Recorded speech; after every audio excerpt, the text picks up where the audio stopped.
All right, here we go. And we are live right now for real.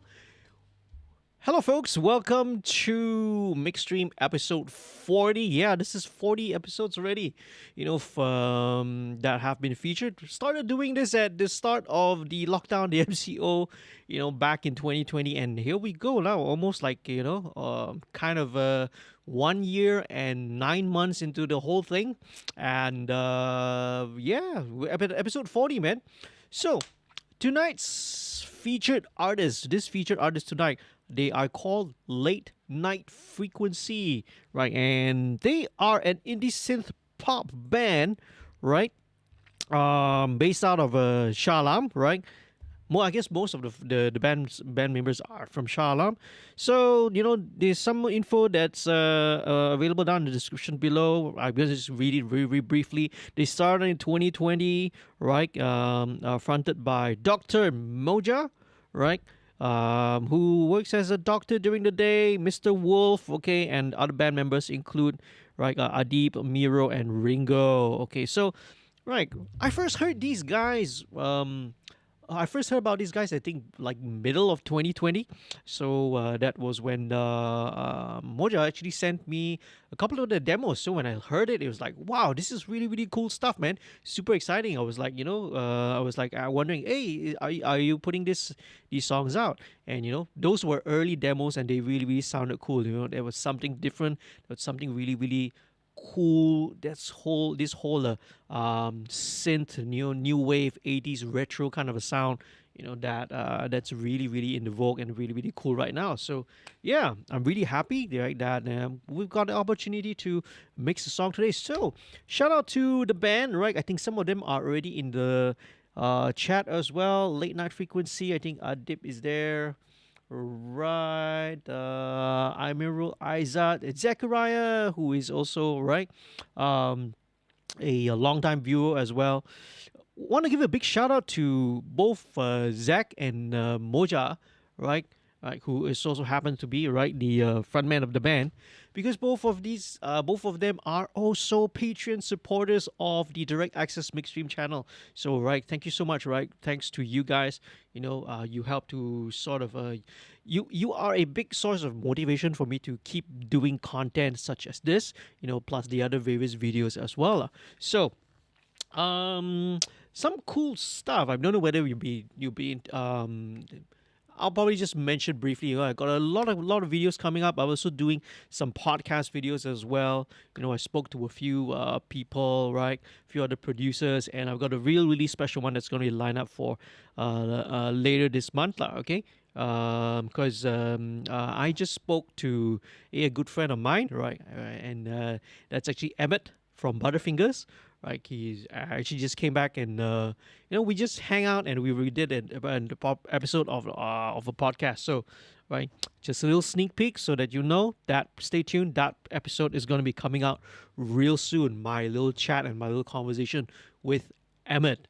Okay, so but enough about that. Let's head on back to MixStream and Late Night Frequency. So one thing that is I want to quickly point out about the MixStream program and this whole MixStream platform is that if you are a viewer, if you're watching this right now live, or maybe you're watching this later in a replay, and you feel like you want to support the artist, if you want to support the featured artist, what you can do is you can head on down to the Patreon website. It's somewhere up there, right? Up here. I think you can see it where my mouse cursor is going, right? Or you can check it out in the description below. So you can sign up as a patron, and 50% of your revenue or of your contribution is going to go towards the featured artist, right? The other 50%, right, will go towards helping to support the channel, okay? So, but this is a way that you can directly support besides buying the albums, besides streaming the songs, besides buying the band's merch or going for their shows and going for their gigs. This is just another alternative way which you can help to support the artist, and it's also to support my channel as I create content for you guys out there. Remember to use the code MixStream40, MixStream40, right? So that I know that if you sign up as a patron, right? And sign up for Patreon is super simple and super easy, right? All you need, right, is either PayPal or some kind of a debit or a credit card account, and you can just sign up that way. It's as low as $1 a month, right? Which is like what, 4 ringgit plus, four ringgit and some cents, right? So just check it out, okay? All right. Enough about that. Let's head on down and let's get started. So first things first, very important when you start off any mix before you go into before you go and solo the kick track and start making decisions there and then, the first thing that you have to do is you need to, right, this process is what I call the discovery and the framing. So discovery and framing is done by pulling together a rough mix, and that's what exactly I've done. Right? When I got the tracks from the band, I did a rough mix together. Right, I prepped the entire session, and arranged everything, put them into my project template, and so pulling this rough mix will sort of give you an overall picture, because you want to take an overall look and overall picture of the song, how the song structure goes, what are the different sections are, what are the instruments, or what are the parts that need to be highlighted. So one of the cool things here that they have, this is actually a saxophone solo as well. So let me just unmute that. There's this guide vocal, which I'm gonna keep it muted for now, but might use it for reference, right? For the sort of type of vocal effect and the vocal treatment that they're going for. So let's take a listen, okay? Let's take a rough listen to the entire song and sort of walk you through some of the things. So here we go, the rough mix of Sinaran. So starts off with 4 to the floor, kind of a kick drum, and a bass synth. Then the full-on kick and snare comes in. Okay. You're gonna hear a lot of the vocals now very raw, okay? It's not, hasn't been treated yet.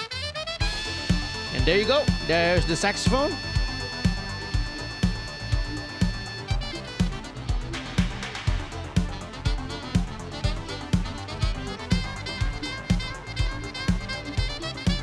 There's intro and verse.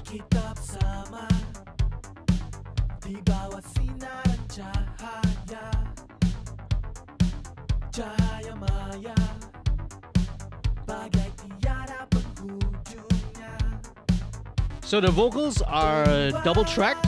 You have a lead and you have a double, right? So this is gonna help to give the sort of the texture, right? So that's your pre-chorus, and then we kick into the chorus.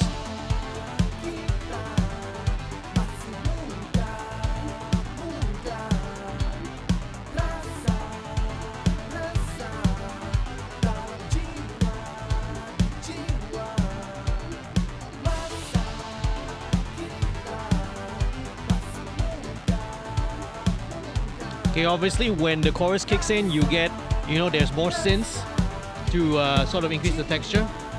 There's also a guitar, right? A funky clean guitar. Okay.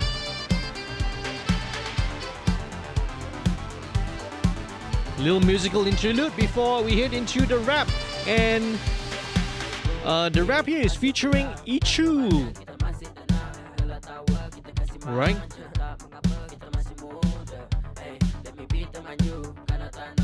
Hi, Yuseto. Thanks for joining in the tune. And Yuseto says, woo. Okay, right. Hi, Yuseto. Thanks for joining in the stream. Okay. All right. Are you a friend or a fan of the band? Kicking into the chorus again.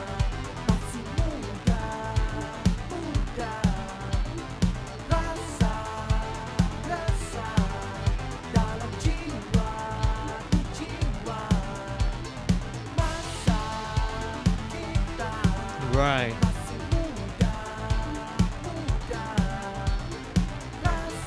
Double chorus. And then he goes into the saxophone solo.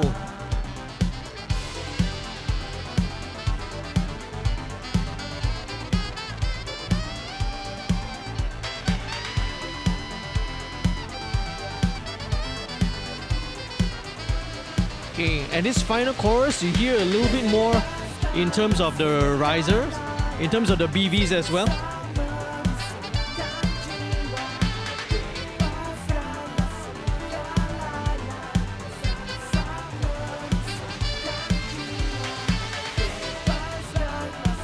Well, it's not really a chorus, it's more like an extended, it's an outro.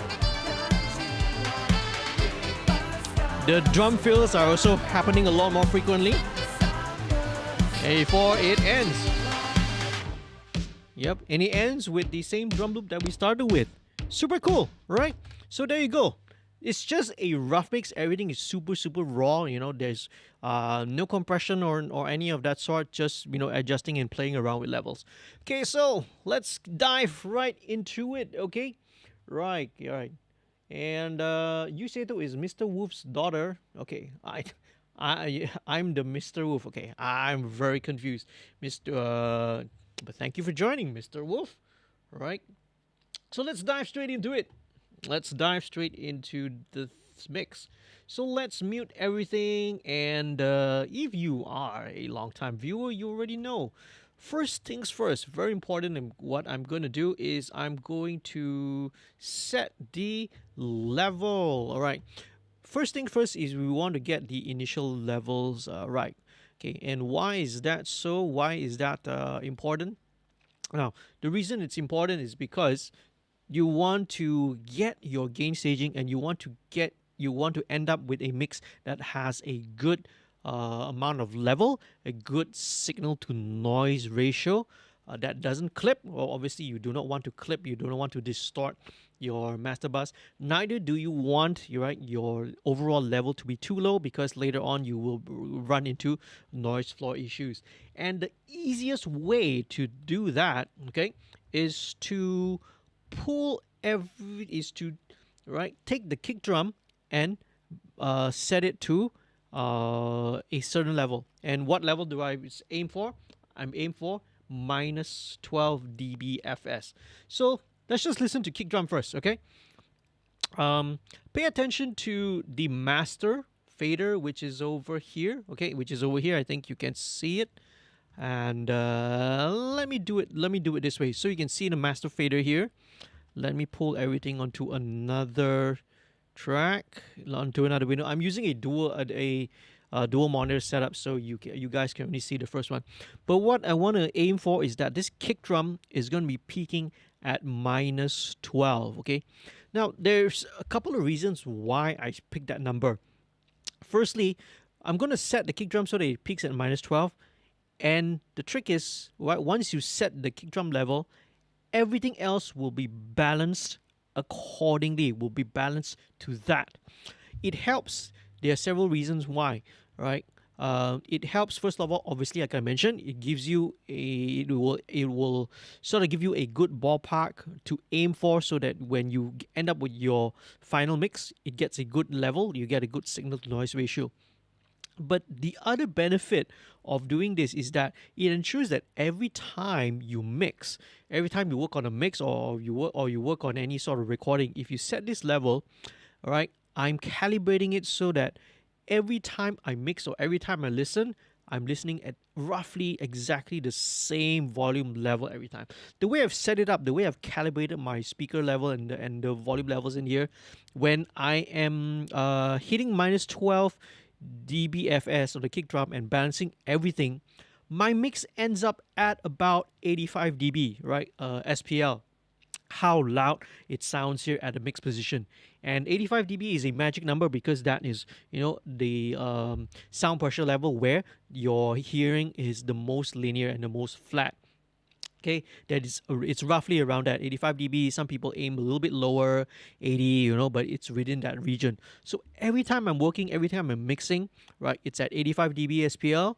It's where your hearing is the most linear, most accurate, the most flat. And every time you are mixing at that same level, when you sit here, when you start a mix, your low end is always consistent, your mid-range and all your frequencies are consistent, and that is the real main benefit of why I would suggest doing this. So here we go, right? Kick drum, I'm going to aim for, get it to peak at minus 12 dBFS, okay? Let me just maybe pull this up here so you can see it better. Okay, so here we go, kick drum only. So it's about -14. Let's go a little bit more.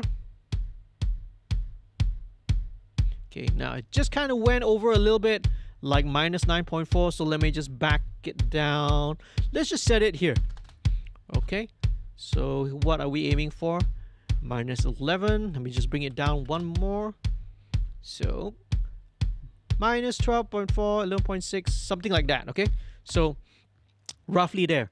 So it doesn't have to be -12 dB. It can be anything. It's up to you. It's not a rule. It's not a set value. I aim for -12 dB FS because I know when that translates in my room, over my speakers, it's going to give me a mix that's going to be roughly 85 dB SPL. So here we go. So once we have the kick at this level, everything else will be balanced to it. Okay, so let's dive into the kick drum itself. A couple of things I want to sort of run through and show you. I'm going to be running a couple of plugins, and these are going to be going across all the tracks. And what are these plugins? There's two main plugins actually. Well, three to be precise. First one, this is a tape machine emulation, right? I know I've said this every time. I've said this like a total of 40 times already, right? Because on every episode, on every mix, I also use this. So this is a model. It's an emulation of a tape machine, right? An analog tape. So, you can model different types of, it's basically two different types of tape formulation, right? Either Ampex 456 or Quantity GP9. You either have a 2-inch 16-track machine, or you have a half-inch 2-track machine. The different tape speeds as well. So we're gonna go for 15 IPS, 16 2-inch 16-track FG456. Okay, right. This is kind of what we like to go for. So first thing, that's the tape emulation. Then it goes into inside this virtual mix track. First thing it goes into is virtual channel. So this is a emulation, right, of a channel of an analog console. So the one that I've picked and I've selected, this is the SSL 4000G. And then after that, it goes into here, right? This is the FG73. Now this one is a model of the Neve 1073 preamp. So, right, let's take a look at this whole signal chain that I've got, starting with virtual tape machine.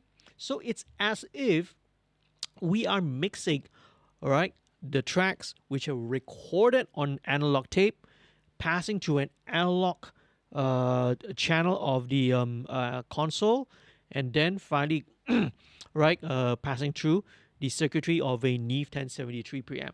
So, it's kind of injecting back into the DAW, into the digital audio, some of the analog characteristics that we've come to know and love. Right, so let's check it out. Let's see how it responds. Let's go with the kick drum once again. Okay, now let me just quickly bypass everything. Let's hear, right, the difference between the two. Okay, firstly, obviously, it's a lot more, it's got a little bit of extra gain, obviously, right? But that's not the main thing, right? The main thing is that, we're hearing a little bit of compression, a little bit of saturation that's coming from both the tape and also the, the preamp emulation.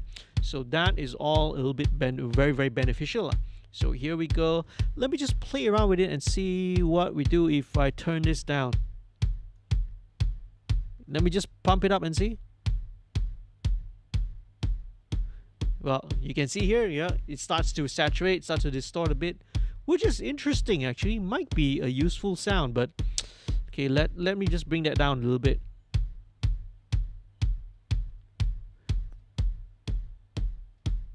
Okay. Bypass.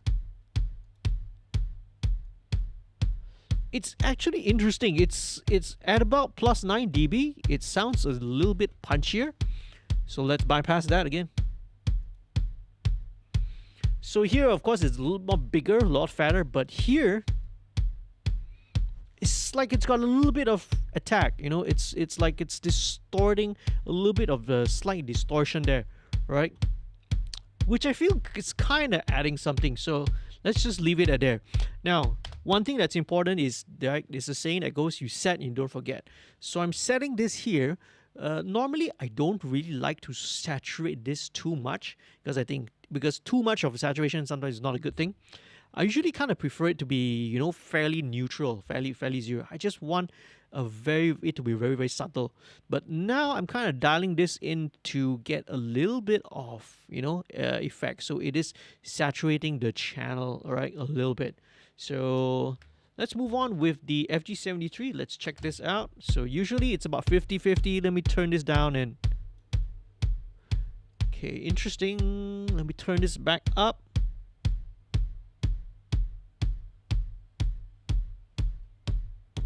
Okay, now obviously you can hear it's distorting. All right, but that's not what we want. Okay, let me just make a quick comparison. Let me dial this back down. If I bring this down 9 dB, but I boost this at about, so yep, interesting. So this also saturates, but it sort of rounds the kick drum a little bit more. So I actually want it to be a little bit punchier. So it's two different flavors, totally two different flavors.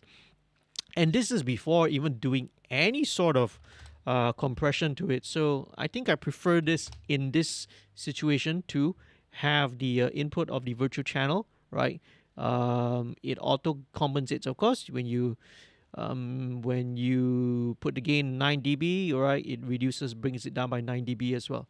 Let me just kind of play and experiment a little bit more. Let me just kind of listen to the different channels and kind of see which one works best. Because now I use the SSL 4000G a lot, although I used to use the API quite often. So let me just go back to the API for a second. Okay, yeah, so okay, this is punchy, that's good. Ooh, all right, okay, very interesting. Okay, let me compare.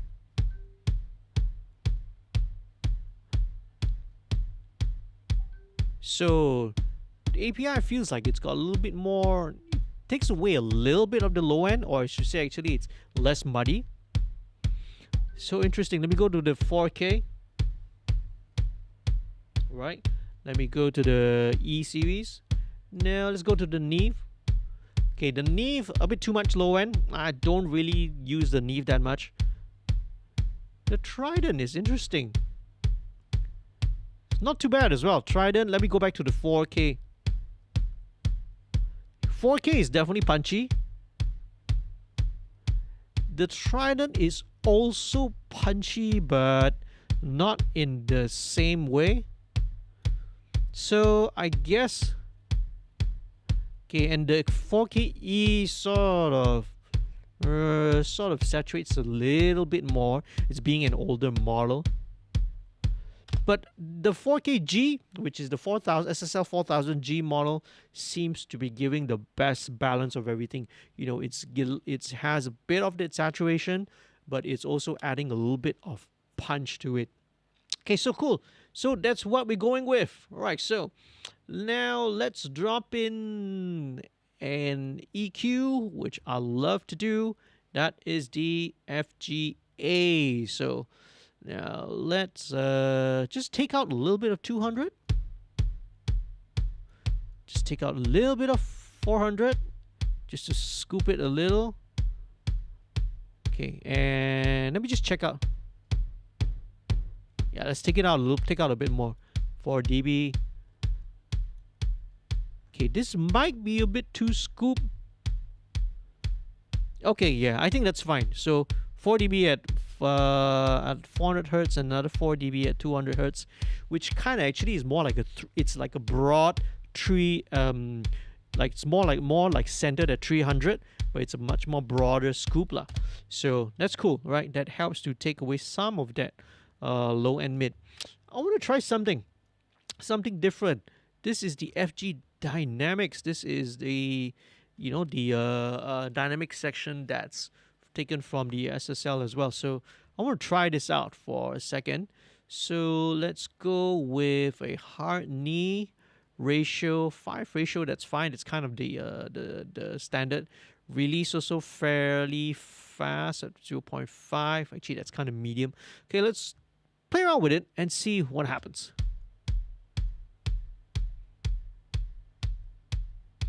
Interesting.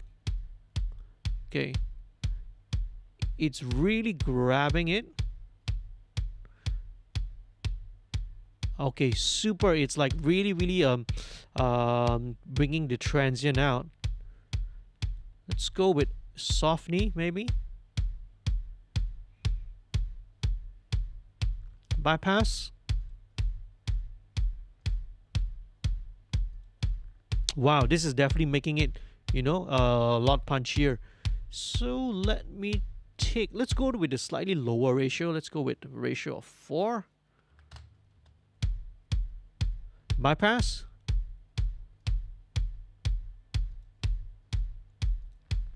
Very interesting, okay? Right, so it's definitely adding a little bit of punch to it. Let me just bring the threshold down.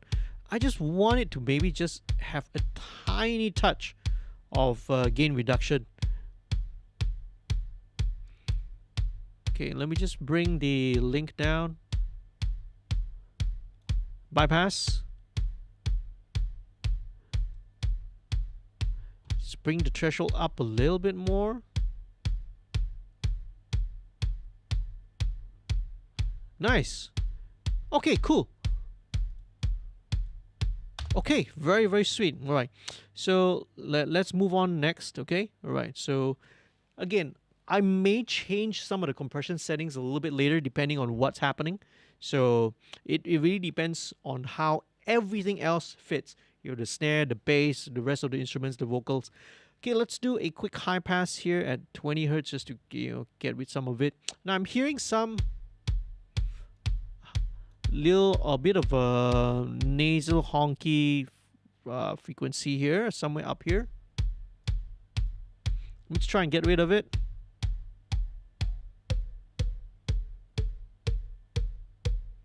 That's closer to about 500. So let's. Okay, cool. Very, very cool. Let's take the mix down a little bit. Okay, right. At just under 60%, 59% or so. Okay, I think that's a good balance. That's a good balance there. Okay. One more thing that I would usually do on, you know, most of the individual, the kick drum elements like kick, snare, and all that. So I'd like to do a little bit of clipping. All right. Just a tiny, tiny, tiny touch.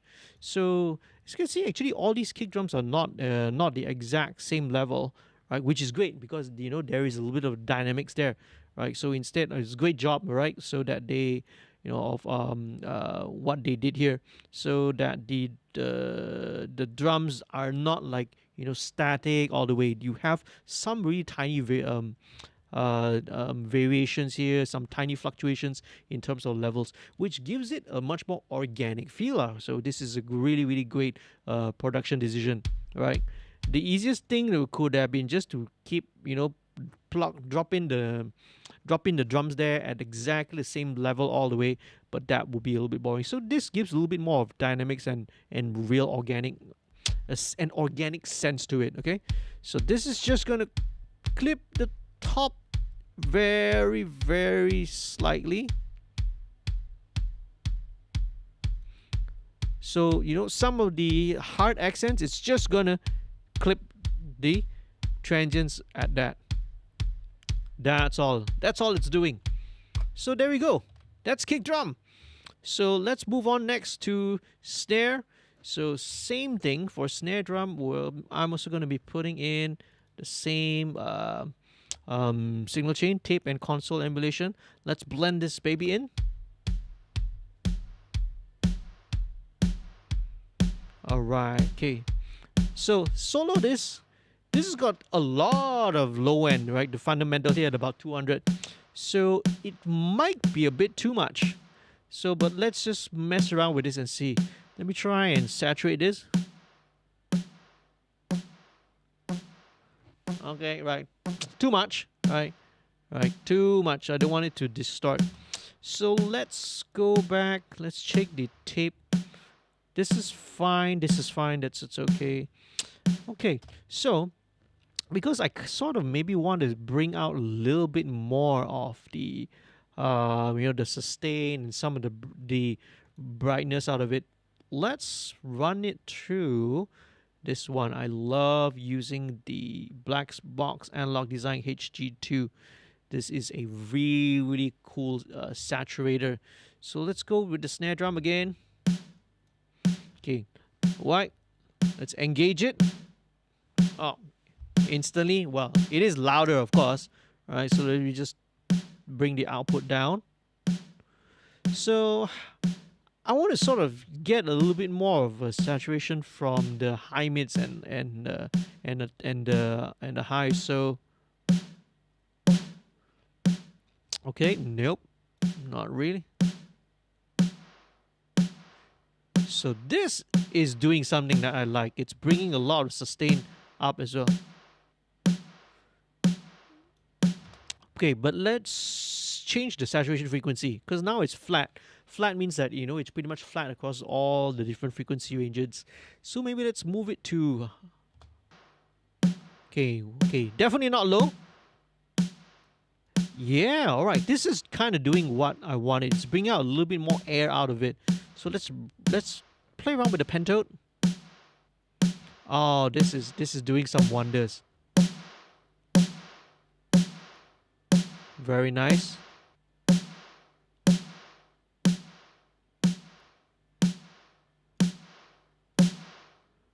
Very nice. Let me change this different type of tube.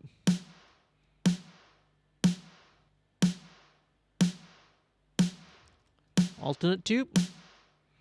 Makes it a little bit brighter. Okay, let's give a bit more. Oh, this is great. This is great, man. Let's turn the output down, of course. All right. Bypass. So this is without. This is a little bit more extra level. Bypass again. So you see, this one is a bit dark and, kind of very, very dark sounding snare. And this one, a little bit more bite to it. Slightly more bite. A bit of the air has come out as well. Very, very cool. Right, so I really like this. I really love the HG2. The Analog Design Black Box is really great for just giving. It's a great saturation box on anything, man. Okay, so I'm gonna put a bit of a low shelf here to sort of shelve out a little bit of the. It's still a little bit excessive bottom end. So okay. Now let's listen in context. Right. So at least the snare bottom end is a little bit more manageable. It's not overwhelming the kick drum. Very cool. I feel like I want to bring out a little bit more of that sustain on the snare. So what I'm going to do is I'm going to use MV2. And you're going to see this baby come up. Right, you're gonna see MV2 on a lot of stuff on these on the rest of this mix. So here we go, snare drum again, MV2. Gonna bring up, all right, the low level. Okay, right. So it's actually a slightly different snare at the start and the verses actually, which is cool. Yep, it's bringing out all the sustain. Listening. Very cool. Very, very cool. Okay, got to compensate the output. Bypass.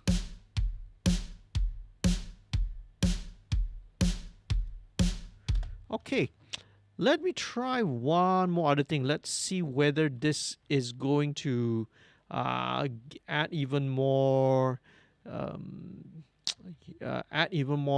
punch and push to it. So this is going to be the pulsar, which is the smasher. Let's check it out. Let's see. Let's go with 100% mix first, and let's just play around with this. All right, play. Oh, I'm really loving this. Okay, I'm really loving this. So let me solo this again. I love to use this on anything that really loves smashing and and such as drum rooms and all that. Anything that you need to bring up the sustain. So bring up the output. Oh sweet lord, this is lovely. Bypass. That is so lovely, man. Okay, bypass. Okay, cool. This is a great sound, but in context by itself, it loses a little bit of the weight and some of the transient attack, right? Because it's bringing out all the sustain. So go to back it off, right? The mix level, and I'm gonna do so, right? In context. Again, very important in context. Let's add this in.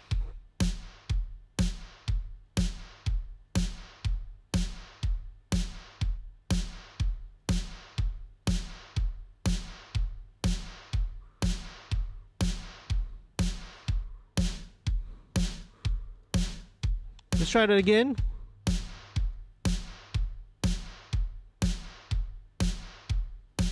Again, just under 60%.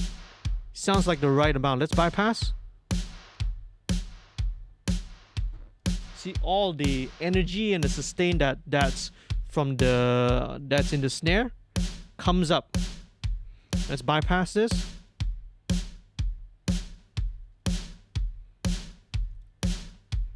Yeah, almost like a gated reverb, that kind of a thing, right? So here we go. Now, okay, now there are all this kind of compression is bringing up some other frequencies as well. So, right, the word frequency is gonna pop up all night long, like, okay, right, late night frequency. So there is one little thing here.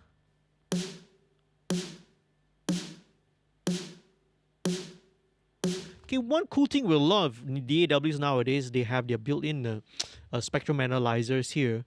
My advice is that use your ears first of all. Spectrum analyzers are great, is a great tool, but you should use your ears first. Try and determine and listen for those problem. What's really a problem frequency? So don't look at the spectrum analyzer and then you see some weird peak and then feel like you need to EQ out everything. I am listening to it first, making my decisions based on how it sounds, how it hears, and then the RTA, the spectrum analyzer, kind of confirms, right, what I'm hearing. That's what I use it for. I use it more like a feedback tool to sort of inform and to confirm what my decisions are. All right, so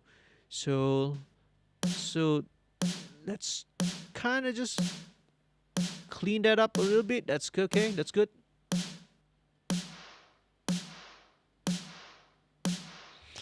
Okay, there's one that's quite near the fundamental, but let me see whether we can get to it.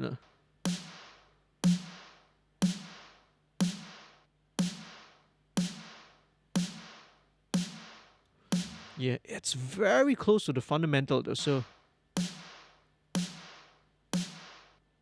bypass.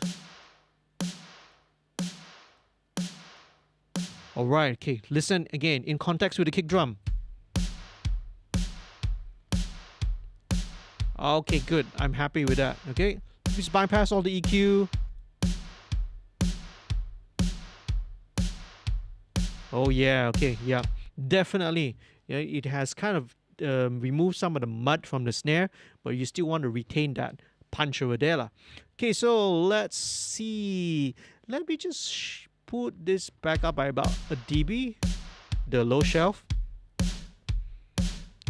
Okay, yeah, because I think taking out the what's frequency is that, the 220 hertz there, taking out that kind of brought the fundamental down a little bit. Now I just want to inject it a little bit lah. Okay, let's see what is going in.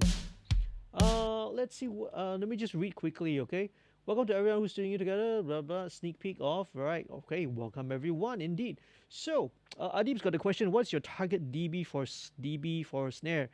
Okay. Firstly, like I said, the trick is you set the kick drum level. That's it. That is the only thing which I aim for target. Everything else is relative.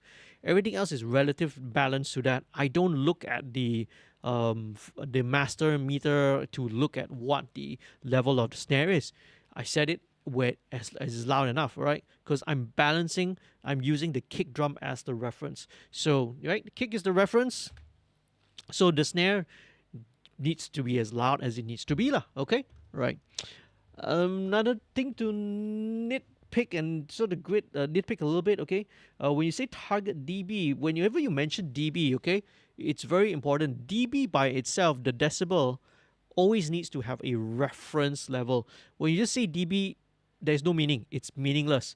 You need to say, is this dBFS, which you're talking about, right? Digital audio levels. Like inside here, we're talking about digital levels, right? dBFS, decibels relative to full scale.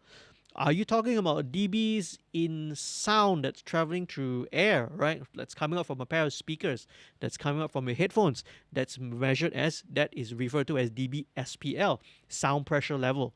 So different types of dB means different things. So you need to be very clear on which dB you're talking about.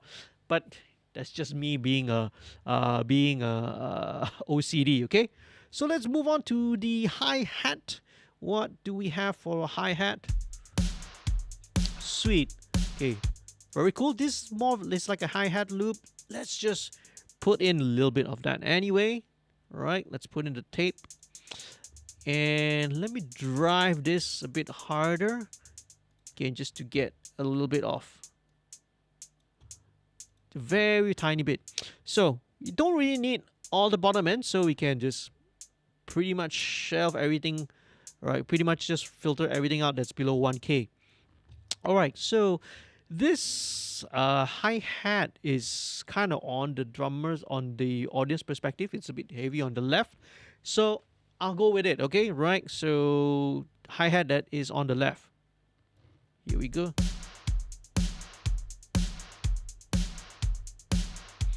Roughly the same level, about minus 10 dB. Okay, but what I want to do is I want to give it a little bit of interesting motion. So let's make things a little bit more interesting. And the way that I would do it is just to go with some delay, okay? So which delay I want to go for? In fact, I would probably want to go with the Waves H delay. So let's check it out, right? I want to have a little bit of like bouncy motion to the hi-hat instead of just straight 16th notes. So let's check it out. Let's go with host. So this is going to sync. Let's bring the feedback down. Let's set the delay at about 8 notes first. Let's bring the wet and dry up.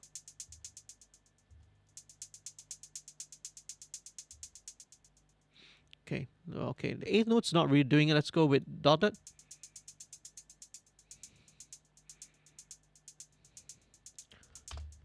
Okay, right. I think this is not really doing what I want it to do.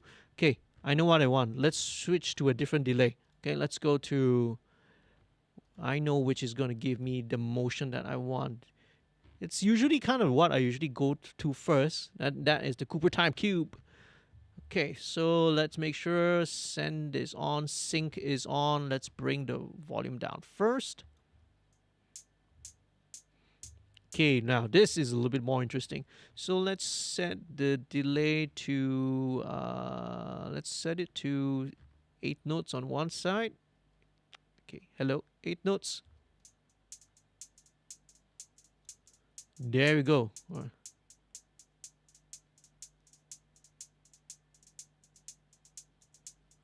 So we got an 8 note delay on one side and an 8 dotted 8 on the other side.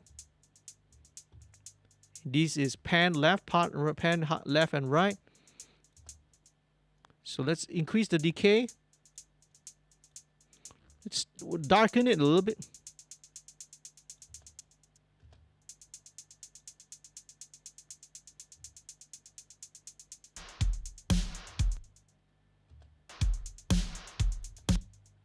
Bring in a bit more decay. let's start again here.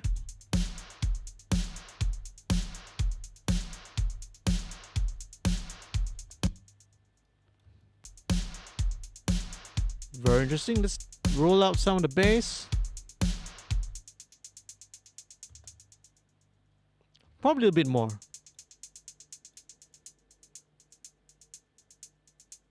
Okay, just underneath here, let's take a high pass filter.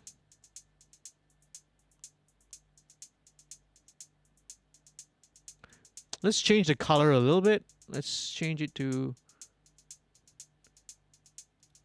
yeah, to be a little bit darker. Okay, let's drop this in. Okay, so this is not going to be obvious. This is more of like, if you listen in on headphones, you hear a little bit of motion that's happening to the sides, okay? So it's a very common sort of a trick. Let's go, crash.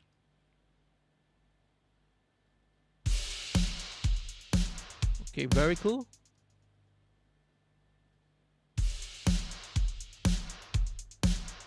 Okay, this crash for me, it kind of fades out a little too soon because, you know, it's a little too soon. So what I want to do is let's give it a bit of a long-ish tail to it. Okay, so here we go with something. Let's go with something super cool. Let's go with the Valhalla Super Massive. Now this is actually a delay, but you can actually, you know, use it as a reverb as well. So let's go with, let's say, Happy Little Clouds, whatever that is. So yeah, it's like got an interesting fizzy thing. It's going behind it. Let's change to something else. Let's go with, okay, this is a bit too much.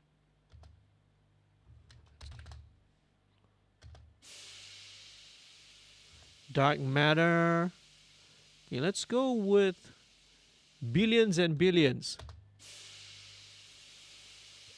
This one kind of swells up, so no, we don't really want that. Let's go with, is there anything else? Hydra Harp, what is this? Okay, it's also got a bit of swell to it. No, we don't really want that. I think the first one seems to be the best, the one that works the best. And EQ, maybe just shelve it down a bit. Okay, here we go.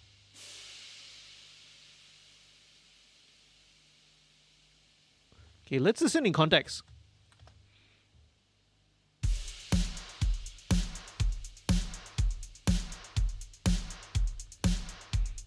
Very interesting. So you see, it's got a long tail behind this crash right now.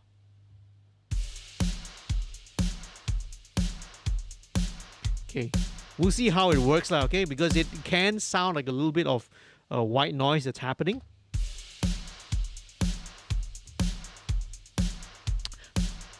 It feels like, again, I'm kind of tempted to sort of layer this crash with something a little bit more, with a little bit more attack to it, because it feels like even soloed by itself, it feels like it's very, you know, it doesn't have the transient there.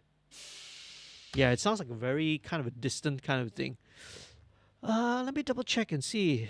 Is it because, you know, the little thing, the transient got chopped off? Let's try and see. Nah, yeah, it's the same. So it feels like it doesn't have enough transient. So, you know, maybe it might be something worth checking out later. Okay, so let's not forget that.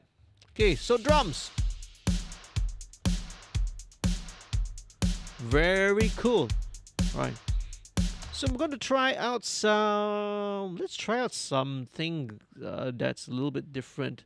Now with drums, I should go with the API 2500. Let's check it out. All right.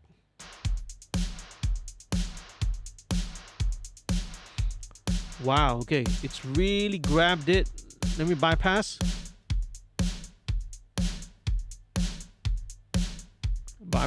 Engage.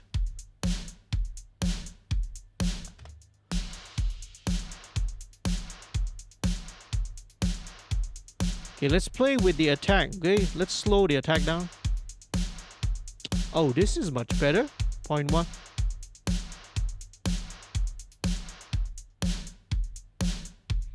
Bypass again.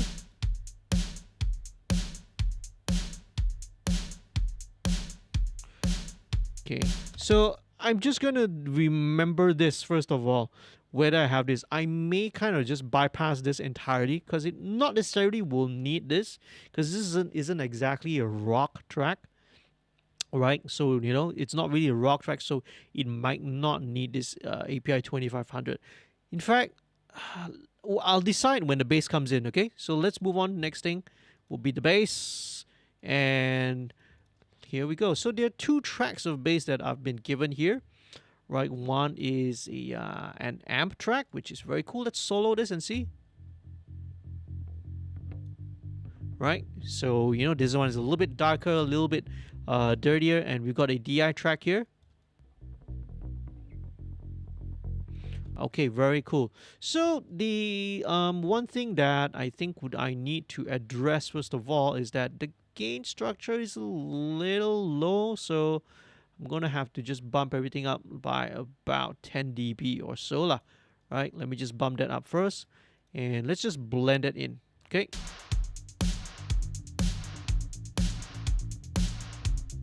DI.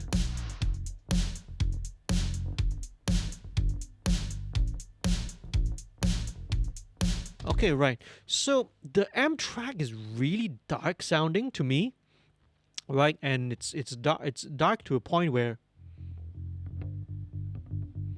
that you can't really hear the definition. So what I'm gonna use more is probably going to be the DI track, and I'm gonna run it through an amp sim to give right the character and color that we're gonna need. So it's great, all right. It's always good to always record your basses and your guitars. If you're running it through an amp, or if you're going to decide to run it through some effects, it's always good if you have the extra channel, right, or the extra input to always run and record a clean DI track as well. So that is going to be useful. So same thing, virtual tape machine, virtual mix track. All right, high pass at about 20.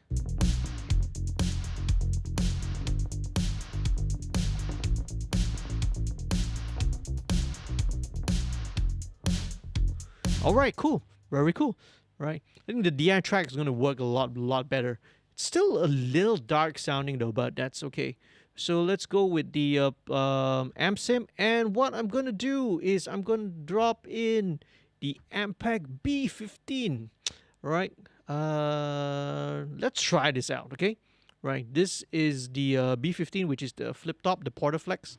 Right, so, some people call it the flip top lah, because you can actually flip the all these parts of the circuitry back. So this is a classic bass amp. So let's check out what this will do. So okay, it's injected a little bit of the amp character back into this DI track, which is cool, which is what we want. Let's go for, let's select a different bias first. 1966, 64, 66 one sounds a little bit more forward. Let's check out the channel. Okay, well, obviously this is like a low gain.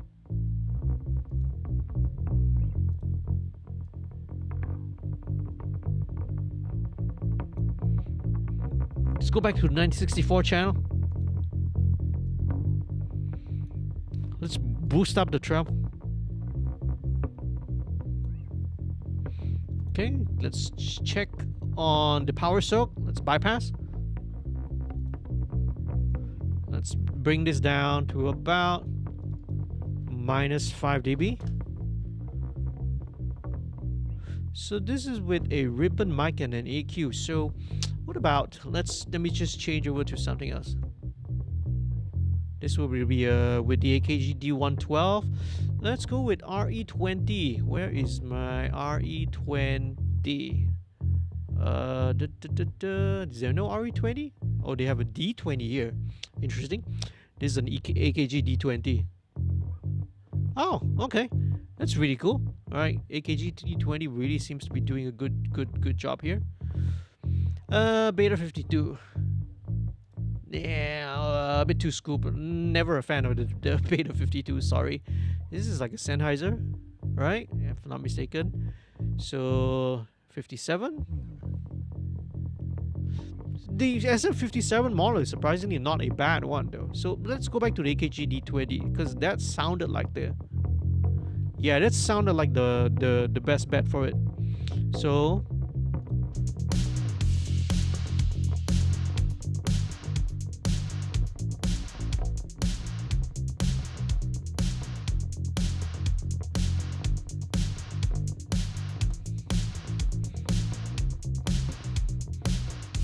very cool.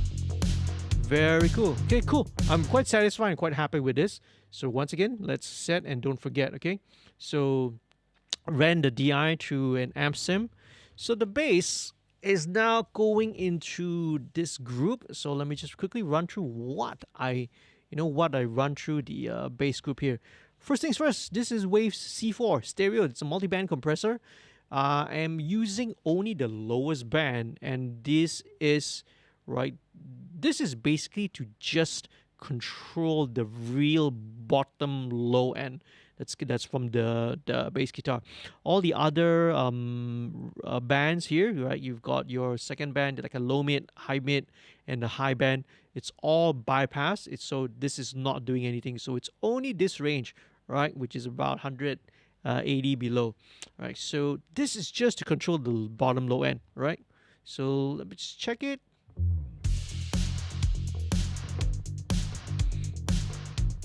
Let me solo the bass for a second, okay?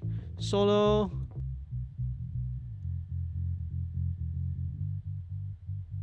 Let's bring this down to about 130 because a lot of the notes are actually kind of low. Okay, that's a little bit better because I think at about 180 just now, some of the low mids kind of get compressed as well. So let's adjust the range down to about 130, okay?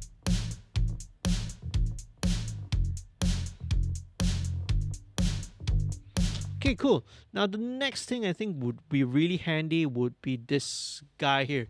This is Surfer EQ 2, right? Which is they call it Surfer EQ 2 Boogie because this is actually like a light.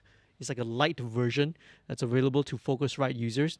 So Surfer EQ is super handy because it can automatically track the frequencies. You can track the fundamental. You can track the root note. You can also track, right, the harmonics. So I'm going to use this, right, to sort of track the harmonics. So I'm going to go for maybe the fifth harmonic because that's usually where I start. And let's see whether this is what we're looking for. Yeah, so I'm trying to sort of get rid of that harmonic there because sometimes it can clash some of the frequencies there. But let's check it out.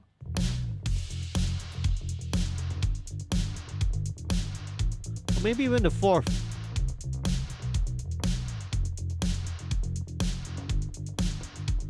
Very interesting. Second harmonic is an octave above.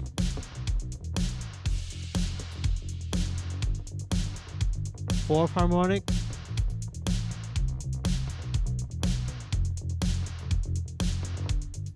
Let's go with the third. Okay, this thins it out a little bit.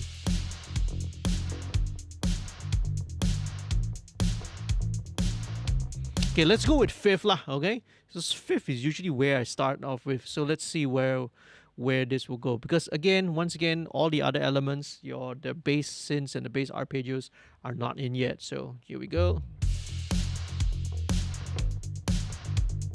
Okay, next thing would be an instance of the UAD 1176.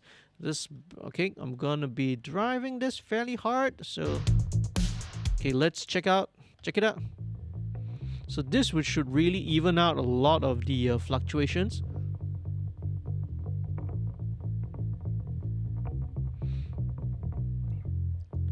Very nice. Okay, it's really handling it really well. Bypass. Okay, it is a tad louder, but it's not only that. I just want it to be very even. Bypass. Oh, okay. I mean, it's also it's brought up some of the upper mids as well, so it's it pokes out a little bit more.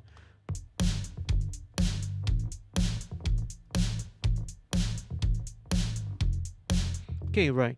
There is one little frequency here that bugs me.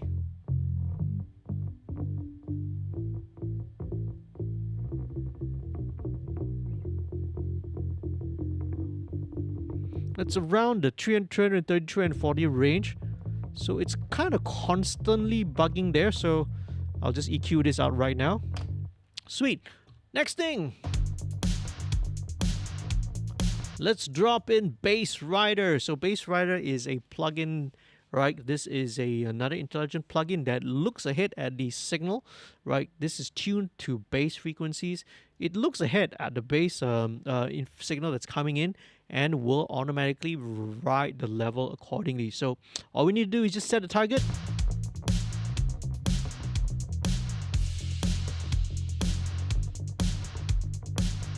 And as you can see, it will automatically ride the level this way, okay? So it's just very subtle. It's not really meant to be, it's almost acting like a very, very subtle compressor. And last but not least, MV2 again.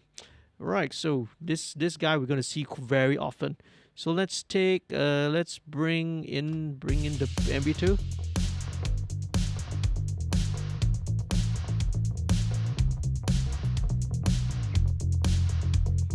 Okay, now definitely the level is getting louder, so we gotta compensate. Solo the bass. Bypass.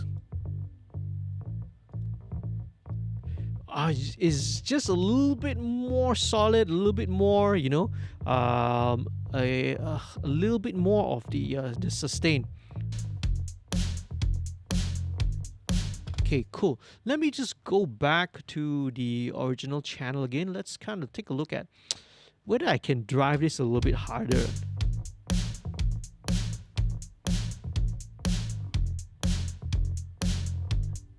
Okay. So a little bit of grit there might be useful.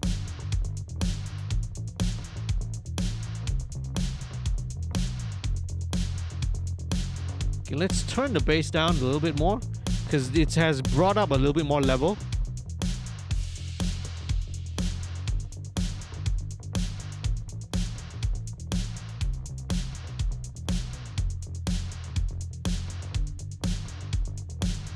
Maybe a little bit more actually.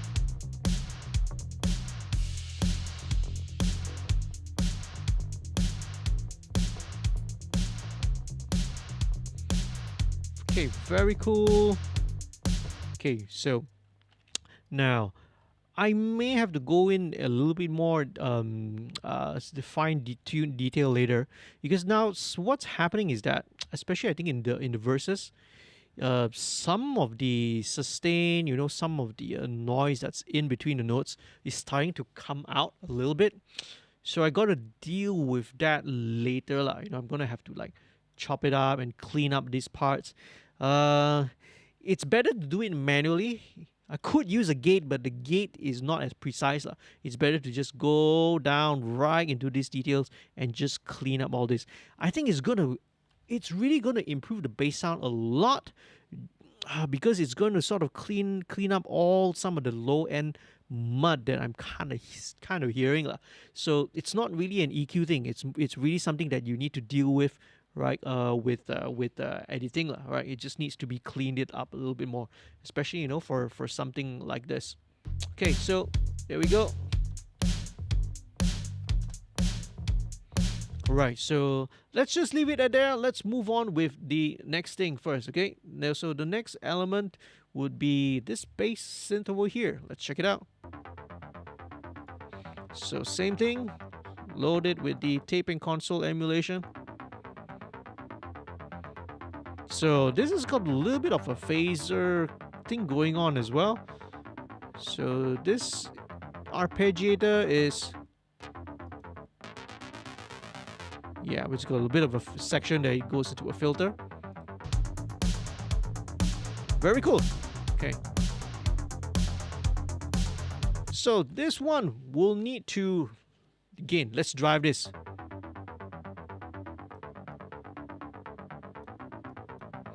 Okay, let me put the trimmer plug in so to give it a little bit more drive.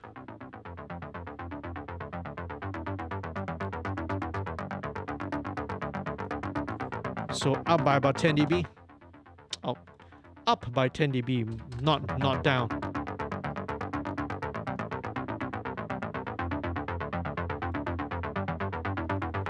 Interesting. Okay, let's trim this down by 10. Okay, let me just bypass.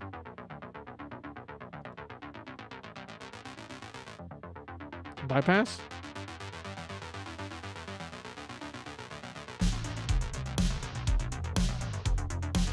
Very cool. Yeah, that's a lot better.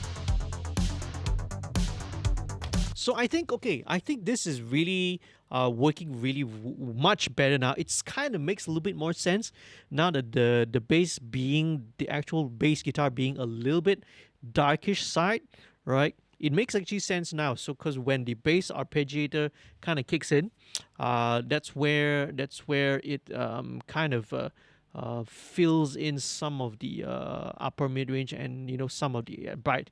So I guess in this case I don't really mind that the bass is a little bit dark, because once again once you listen to everything in context, it makes a little bit more sense.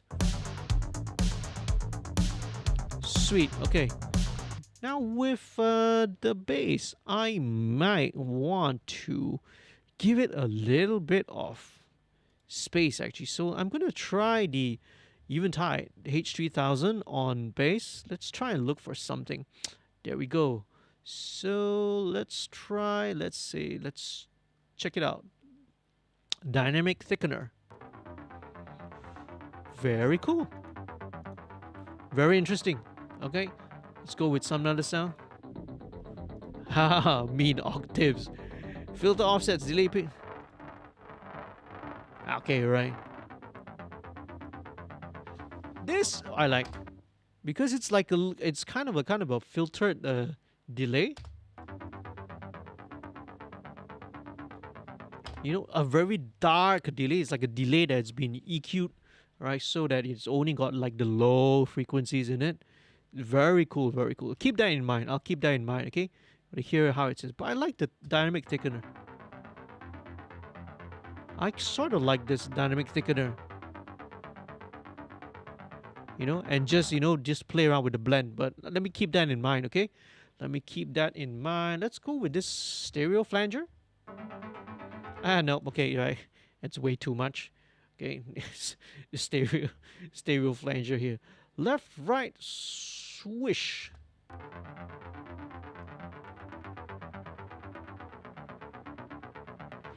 This is interesting as well because once again, I'm trying to spread this arpeggiator a little bit wider, because so it's not only just mono. Let's listen in context, okay?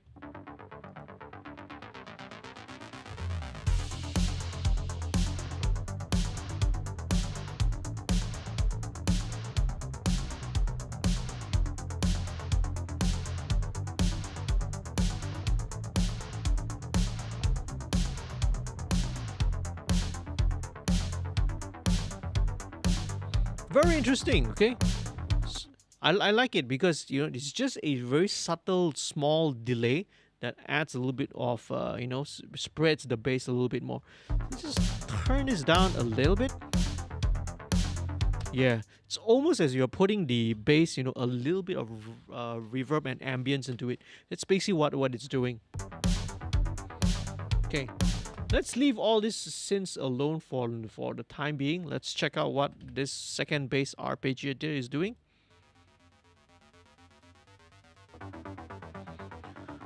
Very cool. This is actually essentially doing the same thing, just an octave lower.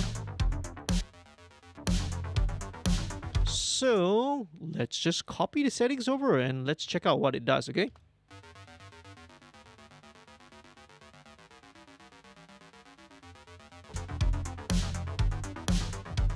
Yeah, so this is basically actually just an octave below.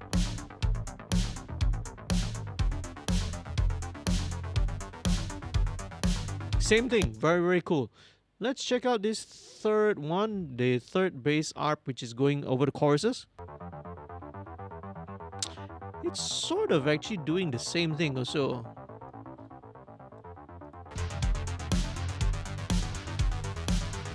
But this is more like taking up the lower mid range, which is interesting. This is one way of sort of building dynamics in such a way. Okay, I can take out a lot of 150 because we just kind of want that, that region, that 600, 700 region. But we don't need all the bottom because that's firstly being taken care of by the bass guitar. It's also being taken care of by the bass arp too. So you got to sculpt and give a bit of space for all of them.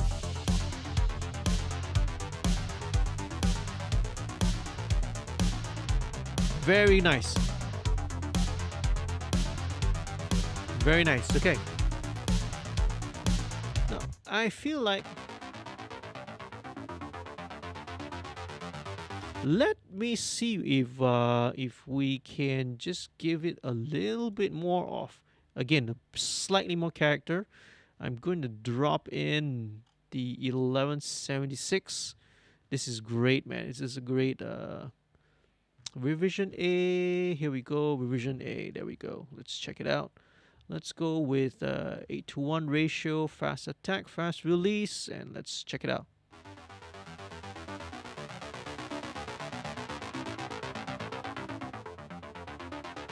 Bypass.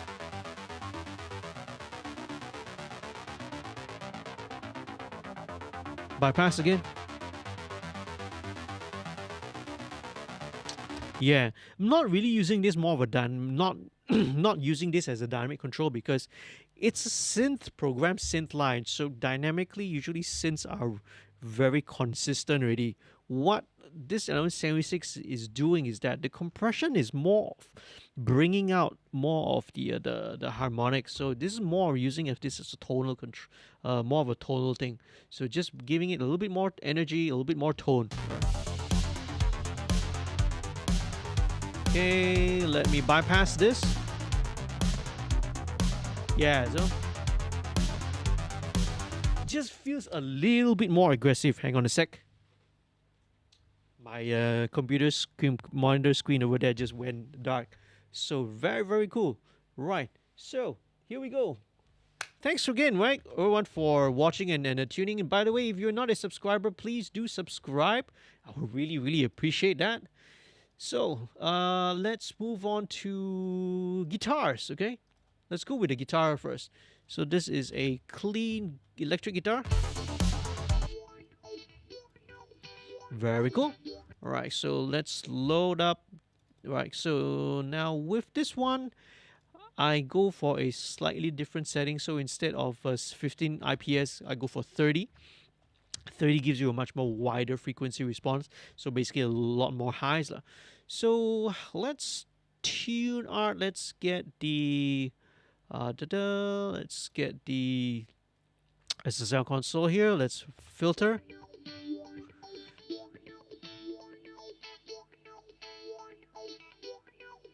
Okay, so we don't really need a lot of the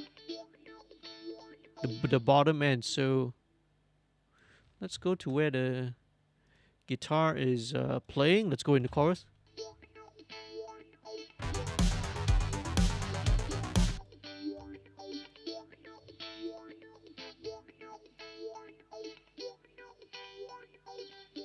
Yeah, we can go up as high as almost 400.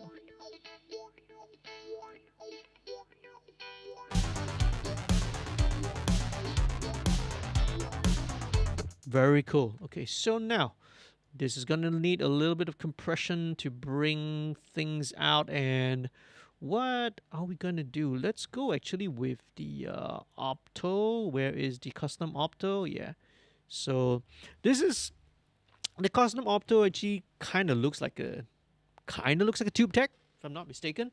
So this is basically an LA2A that's on steroids. Okay, so let's check it out.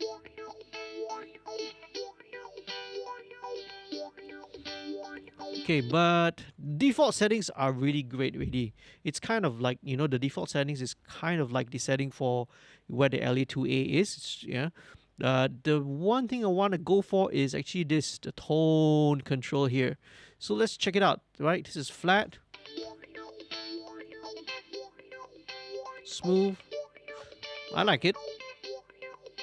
This is a little darker. No, okay, right. So this is exactly why I wanted to go for the smooth. I wanted to go for the tone control that's inside the that's in the custom opto. So that is the reason why I selected this.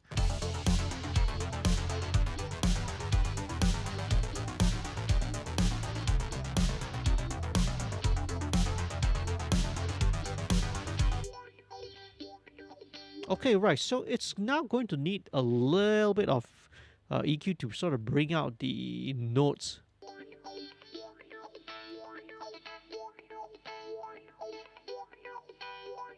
At about 1.3K.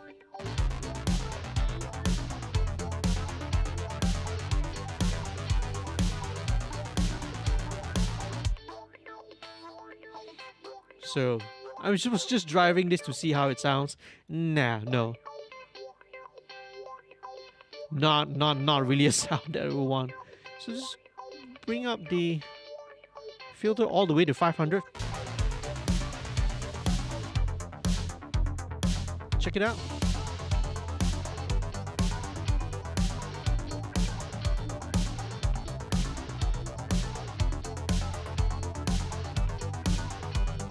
Okay, right. I kind of still feel that it needs a little bit of editing to really tighten it up again, but you know, I'll deal with all of this later lah. Okay, because it feels like at some points it's like a little, kind of pushing and pulling against.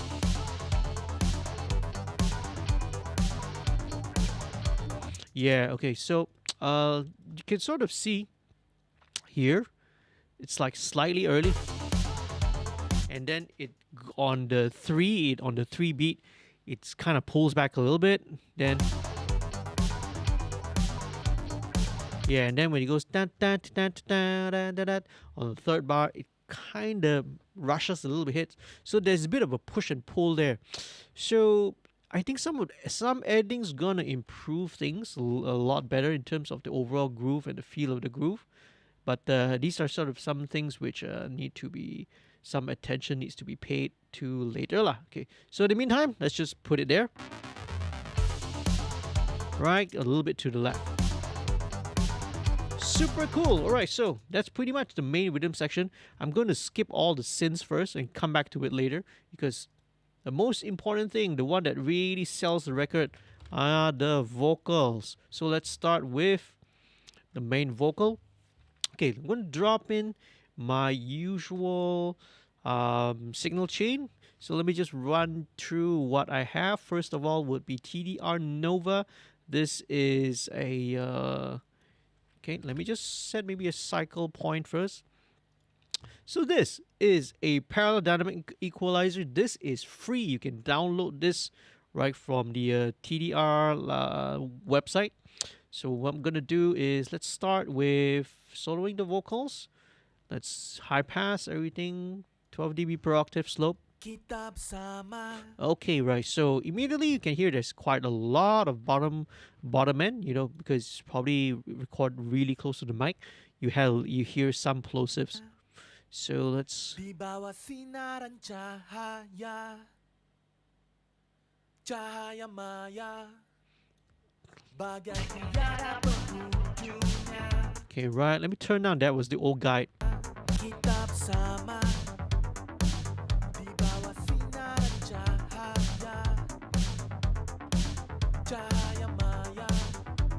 Very cool.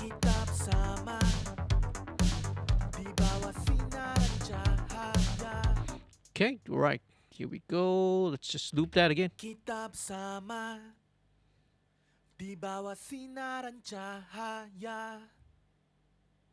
Okay.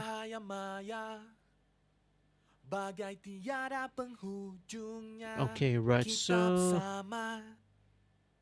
Di bawah sinaran cahaya, Okay, let's listen out for some of the. cahaya maya, bagai tiada Okay, alright, so penghujungnya.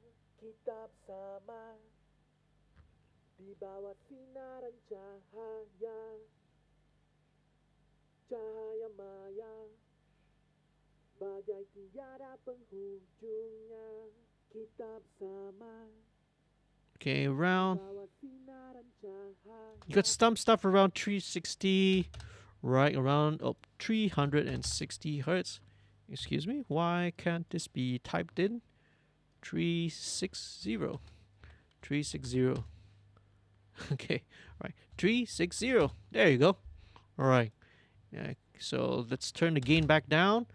So we're going to engage the dynamic EQ section. So let's go for wideband mode. Ratio 3, attack fastest, release fastest, because we want it to engage as fast as possible. But as soon as you're right, the offending frequency, whatever we set the threshold to, is gone, we want it to release and let go. So this is going to be very transparent. Okay?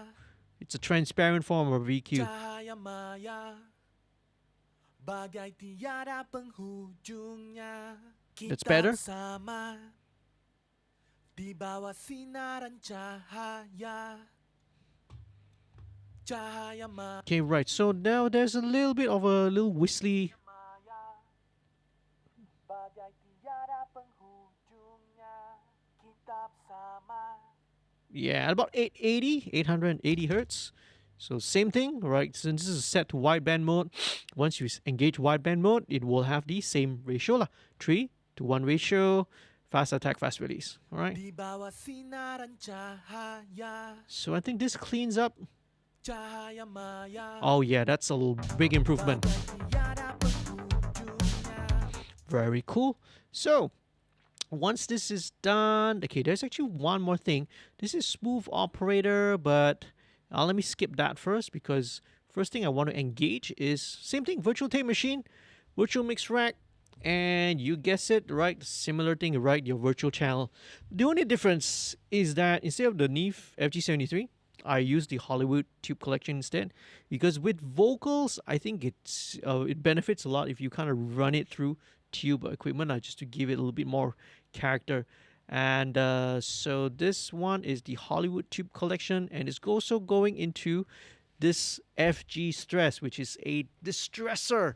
Now this is set to parallel process the vocals. I love parallel processing, so right, I love parallel processing on vocals, right? Let me be clear. Let me clarify a little bit. So let's check out how this sounds. It will probably be slightly louder in left. Kita bersama Oh, but instantly di bawah sinaran cahaya, awesome, amazing.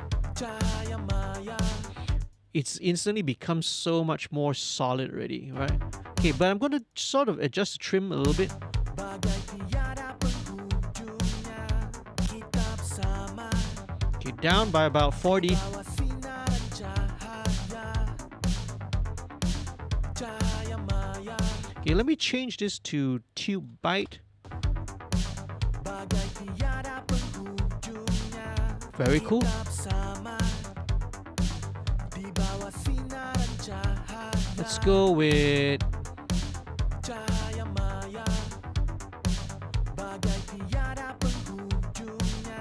okay, let me solo that again. Kita bersama di bawah sinaran cahaya, Oh, that's a lot better. cahaya maya, Let's engage the bagai hi-fi. tiada penghujungnya. Kita bersama Yeah, let's engage di the high. bawah sinaran the high-pass filter. cahaya, Okay, this is a bit too much. cahaya maya, You want it to just bagai tiada penghujungnya. just saturate a little bit. Kita bersama Okay, cool. di bawah sinaran cahaya, Okay, now the next thing is I'm gonna sort of check on the distortion circuitry of the FG Stress.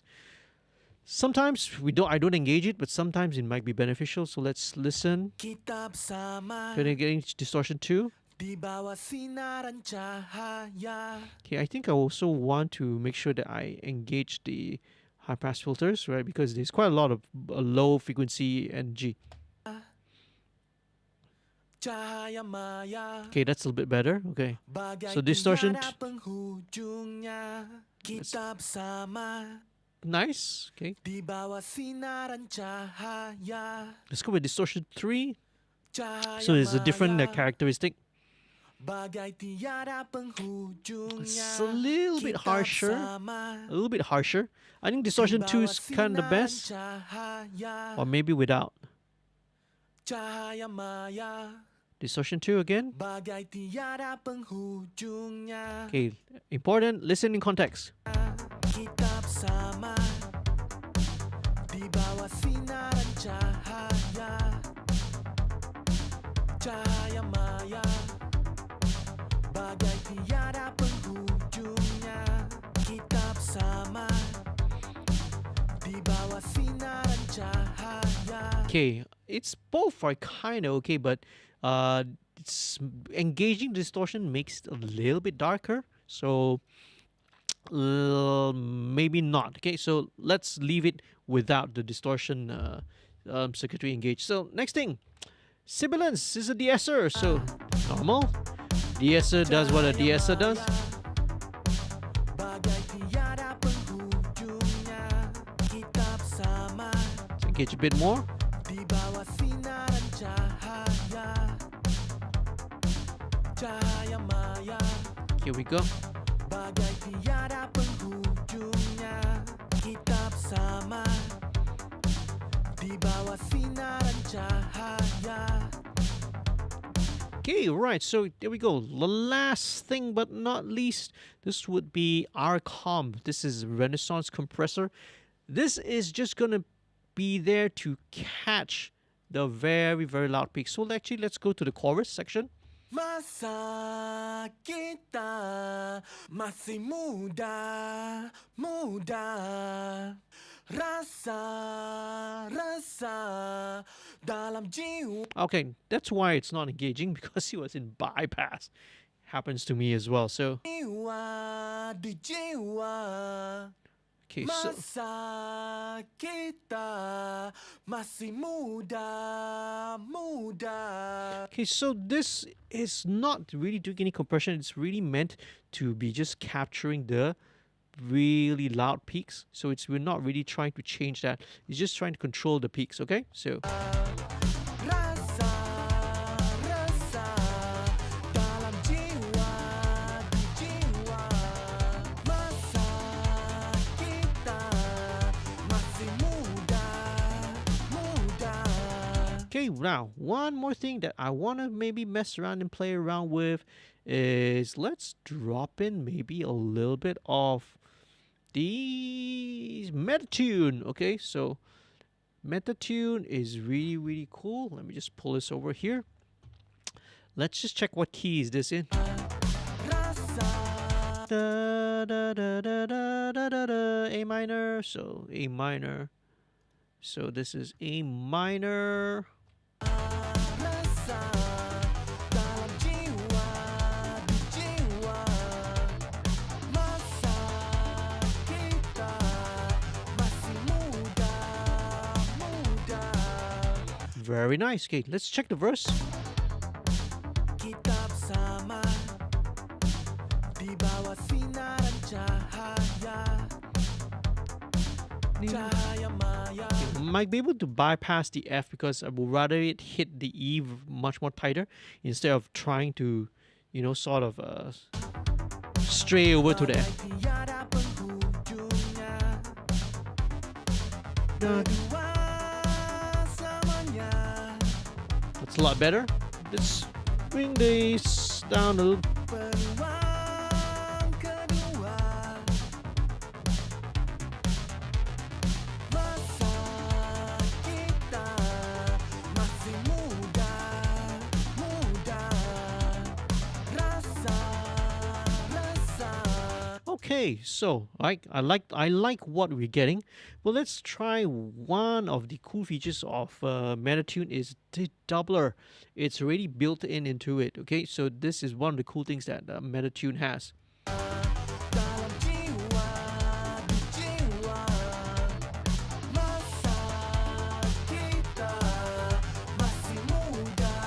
Oh, that is really, really cool. Okay, let's go with the, let's check with the verse again. Kita bersama Alright, di bawah sinaran cahaya, that is very cool. cahaya maya, bagai tiada penghujungnya. Berdua selamanya, A little bit of the width. peluang kedua. Masa kita masih muda. Let's check where did this crash. Let's bring the crash up a little.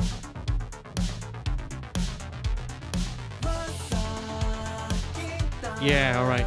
I think the crash needs to go up a little bit. Masih muda, muda. Rasa, rasa dalam jiwa. Okay, very cool. So this is a double track thing. So let's just try copying the settings over. Let's check out how it sounds. It should be even more complex. Kita sama. Yeah, it's a lot more complex. So I might take out the meta tune for this. So let's bypass the meta tune for the second track. And I want to sort of shape and color the double a little bit differently. Take out some of the bottom end, take out more of the top end. Di bawah sinaran cahaya, Yeah, okay.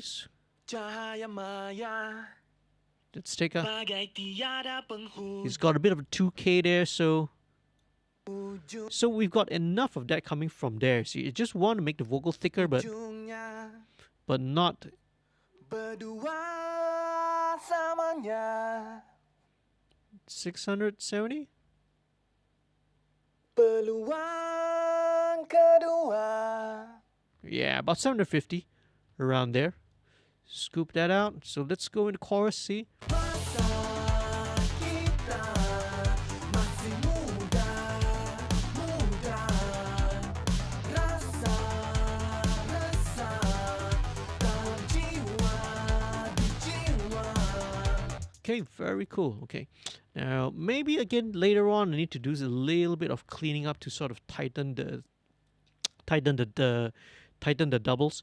Mainly the breaths on the second double track, because we don't really need like breaths on two different tracks. You see, so we could always go for something a little bit more tighter. Yeah, so just tighten up the vocal.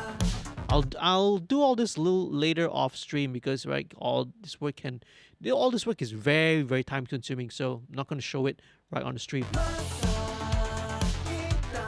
Okay, cool, very cool. Now we just listen back to the reference guide vocals, sort of hear the effect that they were going for. And hello. So it's got a bit of a distortion to it. It's got some reverb, it's got some delay on it. Okay, very cool. So let me think and see, should we add this little amp simulator distortion here in this track? And my gut feeling says, why not? Let's go for it. Okay. I'm gonna go with the kilohertz distortion, because it might give me a little bit more. Let's go with something a little bit basic and simple first. So this is kilohertz. This also comes with the Slate Digital All Access Pass, and let's check on these. Let's just check these vocals first. Okay, let's go back to the verse. Kita bersama All right. di bawah sinaran cahaya, cahaya maya, bagai tiada penghujungnya. Berdua selamanya. Okay, well, it gets a little bit louder, so let's go with saturate. Kita bersama Interesting. Okay, but that's really loud though. Okay, let's blend in. di bawah sinaran cahaya, It's kind of in the. Let's go with fallback.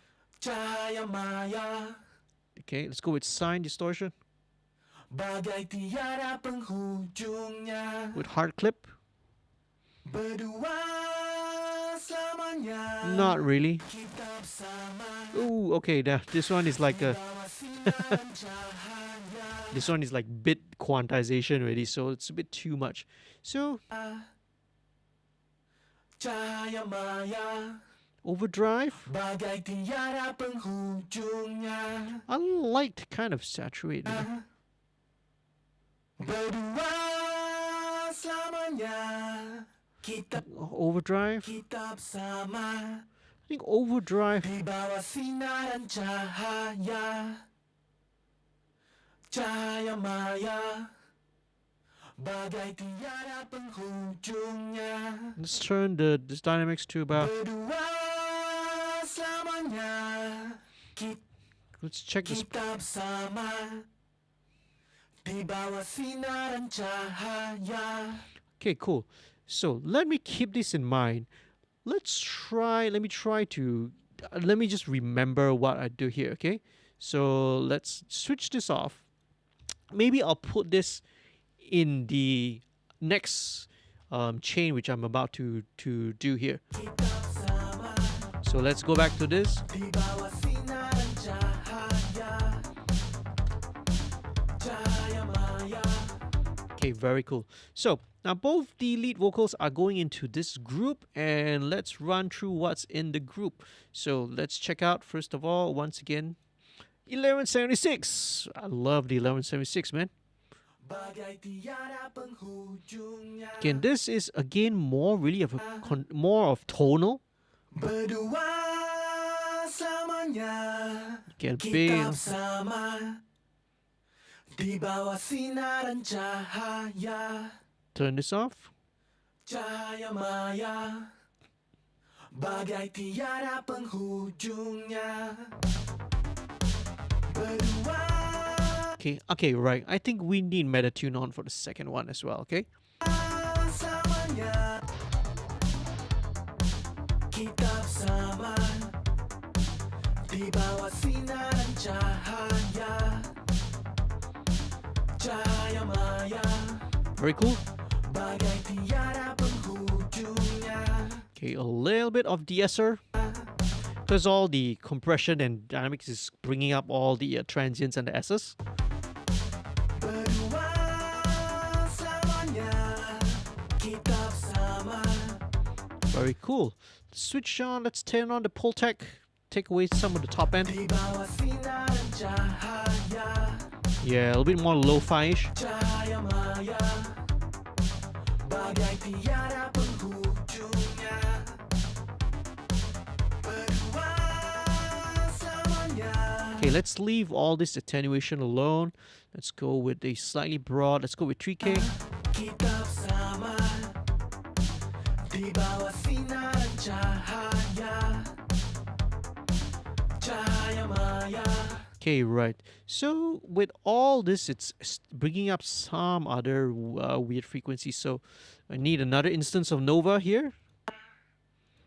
Bagai tiada penghujungnya. Okay, right. Berdua selamanya. Kita bersama. About Di bawah sinaran cahaya. 2.8K, around that region lah. Okay, it's around there, like 2.8K, 2.9, all right, 2.9 to 3K sort of region. Now this one, I'm just wanting to work on this band, so I'll leave it at the default, which is like 2 to 1. Still a fairly fast attack, all right, and medium release lah.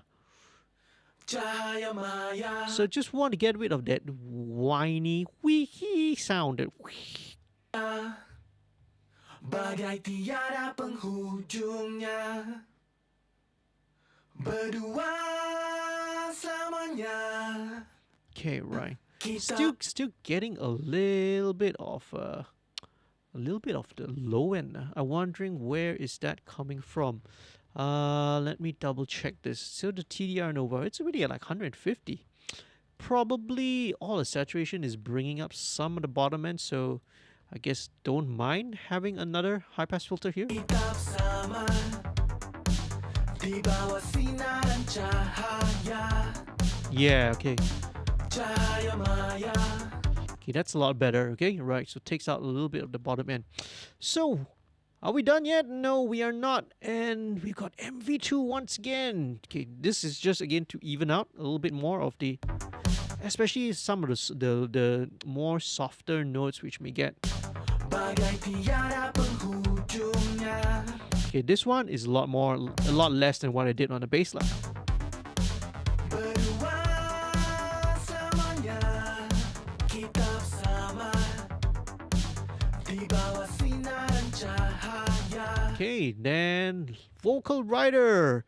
Same thing with bass rider, but this is its sibling, which is right tuned to work more with vocal.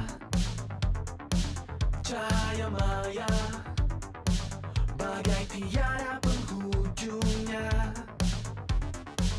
Berdua selamanya kita bersama.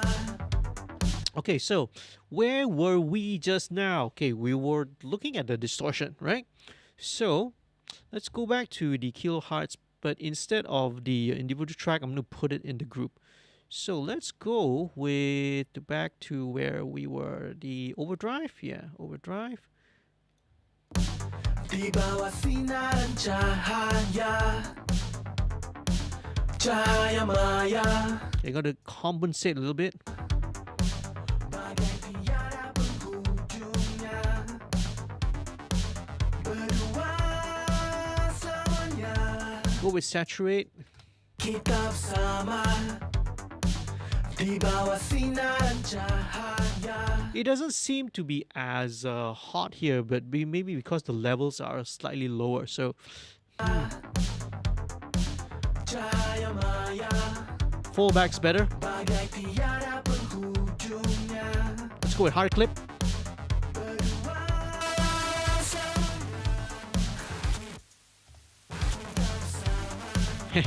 Just for fun. I knew the bit depth quantization thing's not gonna work.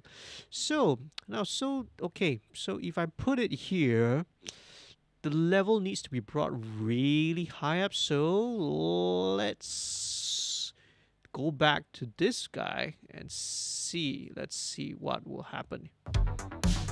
di bawah sinaran cahaya. I think this works better. Right? Cahaya maya, Saturate. bagai tiada penghujungnya. Berdua selamanya kita bersama di bawah sinaran cahaya. Cahaya maya, bagai tiada penghujungnya. Berdua selamanya kita Okay, let's turn the drive. Turn the drive. bersama di bawah sinaran cahaya. Okay, cool. Let's leave this there for the time being. But let's introduce this guy. Again, let's bring this guy in, but less drive and Cahaya maya, we'll do a little bit of spread to it. bagai tiada penghujungnya. Berdua selamanya kita bersama di bawah sinaran cahaya. Let's bring this down. Cahaya maya, bagai tiada penghujungnya. Bagai, Bagai tiada, bagai. Okay, one note is singing bagai tiada, bagai. So which note is it? bagai tiada. Bagai. Bagai. Is it bagai or bagai? Okay. Let's see what's going on right now while this auto tune is running. Thank you so much, guys, for still sticking on to the stream. What are we coming up to? 11 o'clock. Excellent, right? Very, very good. I reckon maybe, another hour or so. So what note is this supposed to be? Da da da da da da da da da. Let's take a note. Di bawah sinaran cahaya. So di bawah. So let's just stick to that. We can always change it later. Bagai tiada penghujungnya. Okay, yeah, that's a lot better. bagai tiada penghujungnya. Berdua selamanya kita bersama. Okay, cool. That's a lot better. So let's add in some effects right now. Time to add in some vocal effects. So first things first, I would like to give vocals a little bit of space by using something like Super Tap, which is actually a delay, but I'm setting it so that it's going to have only a single reflection. But a very important point is that, the EQ section. This delay is going to be low pass at 1.5K. So it's going to be fairly dark sounding. So it's going to sound like, you're placing the vocals. It was recorded in like a really nice, expensive sounding room lah. So let's, Di bawah sinaran cahaya, yeah, so you can hear a little bit. cahaya maya. Okay, I'm exaggerating a little bit more than usual actually, because usually I don't bring it up that much. But in this case, for something that's very indie scene electro, this might work. Kita bersama A little bit down. di bawah sinaran cahaya. Yeah, cool. This is much more effective. So let's go with the mono delay. Cahaya maya, bagai tiada penghujungnya. Okay, right. So this will need to be quarter notes. So let's check out. Let's put in a bit of ducking.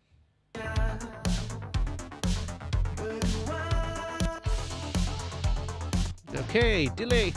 Kita bersama di bawah sinaran cahaya. A bit more feedback. Maya, bagai tiada penghujungnya. Berdua selamanya.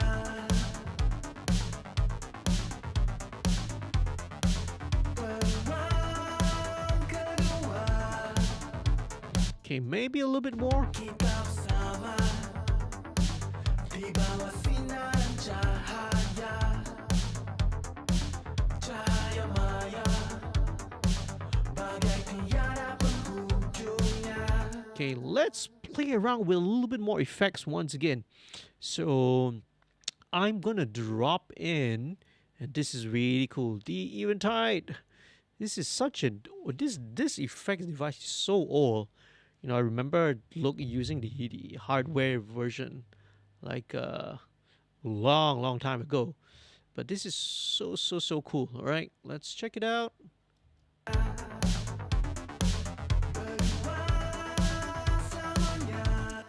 That is super cool. Okay, so this is not really what I'm looking for. I'm kind of just looking so that it's got a bit of a stereo spread. Here we go. Kita bersama di bawah sinaran cahaya. This is really useful as well. Let's go with the BGV setting. Cahaya maya, bagai tiada penghujungnya. That's really cool as well. Berdua Okay, let's go back to the H910, which is the all harmonized. selamanya. Yeah. Kita bersama di bawah sinaran cahaya. Yeah, this is kind of what I was looking for. Cahaya maya, This is like a a pitch shifter. penghujungnya. Berdua selamanya. Kita bersama di bawah sinaran cahaya. Yeah, Cahaya maya, Okay, so this is gonna spread the vocal, make it like a lot wider. kita bersama di bawah sinaran cahaya. Down a bit. Cahaya maya, bagai tiada penghujungnya. Berdua selamanya. Kita bersama di bawah sinaran cahaya. Let's bump it loud. Cahaya maya, Okay, because some of these effects in line would have brought the vocal down a little bit. bagai tiada penghujungnya.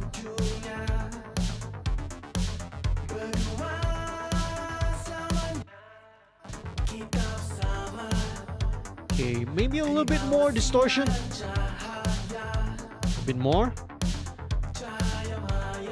Let's just put the drive up.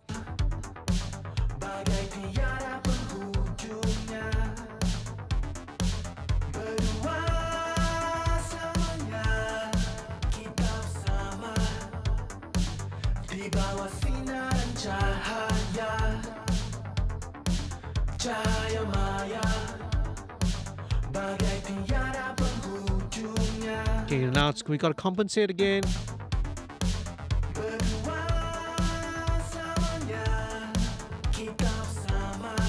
Very, very interesting. So it's a very delicate balancing game here because, you know, playing with all these different effects. Okay, the Sinaran's too much. Okay, so what happens now is that, okay, this de-esser needs to go to the, it's going to need to go after the distortion. So let's check it out.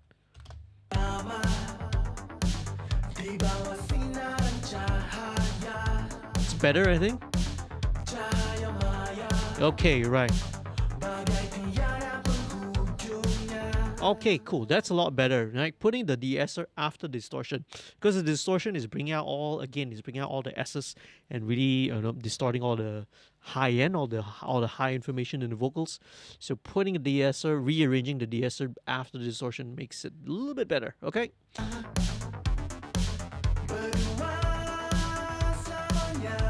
But it seems like there's not enough stereo. This again. Let's increase this.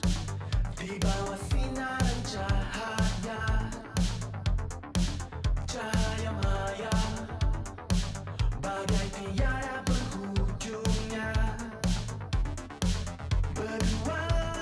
little bit more mono delay.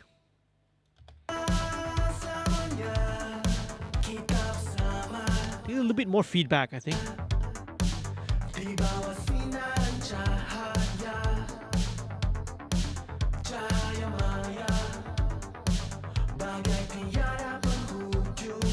Maybe a bit of distortion on the delay. That's better. That's a lot better. Okay, but let's bring the mix down.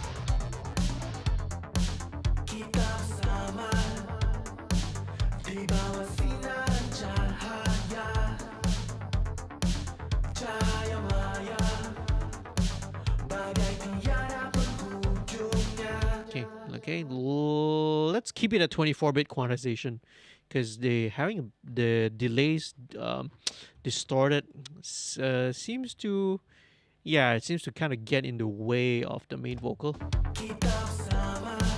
Okay, right, cool.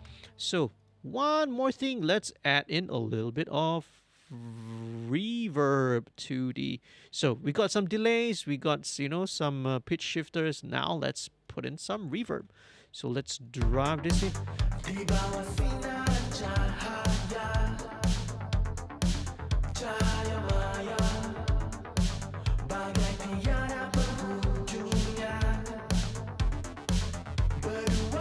Okay, cool. So I'm going to experiment a little bit, play around with this the side chained. We're gonna do a little bit of side chained reverb here. So this is something which, you know, I play around with sometimes with some styles of music. It's really useful. So what I'm gonna do is, we've got the reverb, but I'm going to add a delay on top of that. Okay, so this is gonna be a wide delay. Let's set the setting down.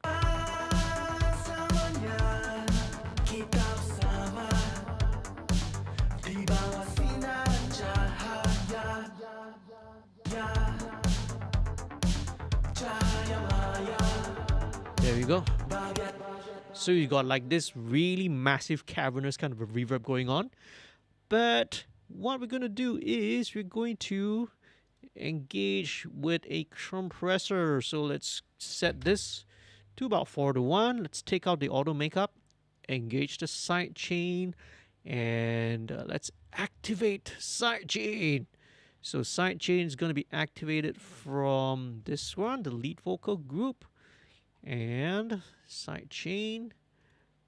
Okay, this will be, let's set this to pre-fader. All right. Okay, so this will be pre-fader. It's not going to be affected by whatever is happening. So now the reverb will take the side chain. So technically this should be where it is. Okay, so let's pay attention to the vocal and the reverb. And let's see. So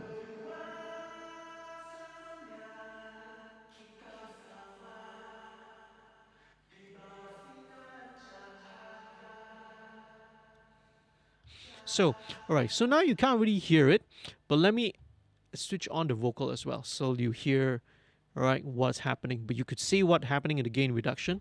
So when the vocal is, so when the vocal signal is present, all right, it's applying the compressor, it's compressing the reverb and pushing the reverb back. But immediately once the vocal ends, right, the vocal line ends, right, the compressor will release and it lets the reverb kind of bloom. So let's mess around and see what we're gonna get. Okay, so let's check it out. Kita bersama There you go. di bawah sinaran cahaya. So you get this kind of a sucking, pumping effect to the reverb. So when the vocal is there, the reverb kind of sits back. But once immediately it stops, all right, the reverb suddenly comes up to fill up the space. It may or may not be appropriate, but let's check it out and see, okay? I will have to sort of tweak the release time so that it will sit properly. So let's check it out. Kita bersama di bawah sinaran cahaya. Cahaya maya bagai tiada penghujungnya.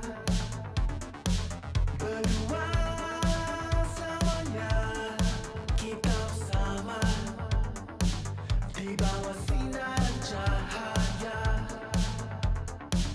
Cahaya maya Okay, it needs a little bit more. bagai tiada penghujungnya.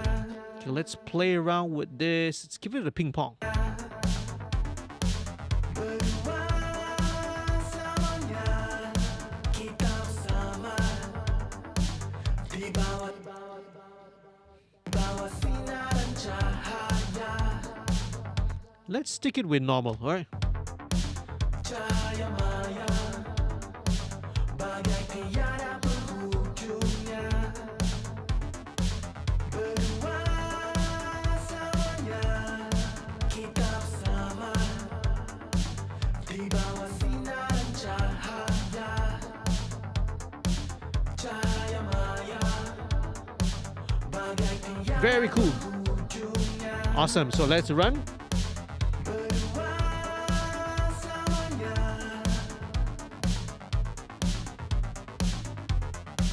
Peluang kedua. Okay, so when it kicks into chorus, right, so we will go from a mono delay to a stereo delay. This is to give it some interest. So this is how we sort of create interest and dynamics in the mix. So we go from a mono delay in the verses, and then the chorus kicks in. We go into a stereo delay. So stereo delay here, this is quarter note. This will be a quarter note dotted. So we have slightly different values for the both. So let's automate a little bit. So Peluang kedua. so let's disengage the mono, engage the stereo. Masa kita masih muda, rasa dalam jiwa, masa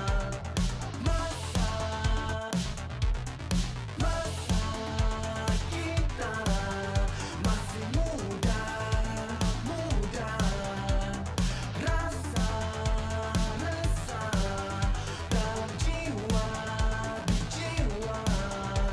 kita bersama di bawah sinaran cahaya, cahaya maya. Okay, right. Let's mess around with it a little bit. Okay, going to chorus. Kita masih muda,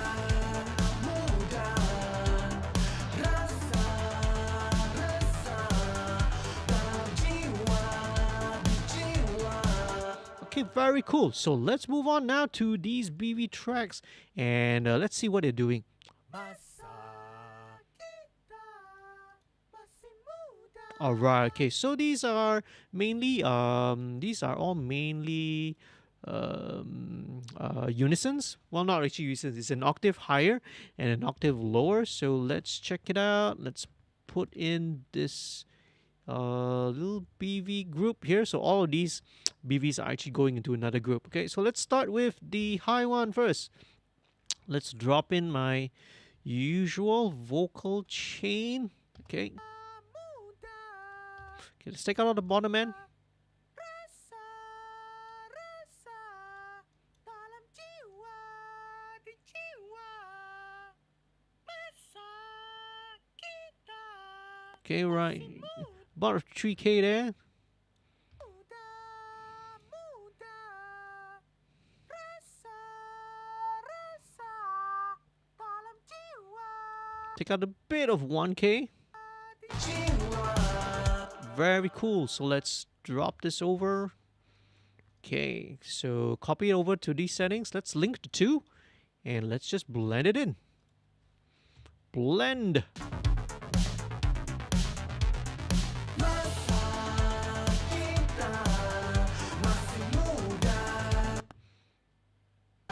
Very cool. Okay, so let's send this also to the same reverb, same vocal reverb, and also the stereo delay as well. So let's check it out.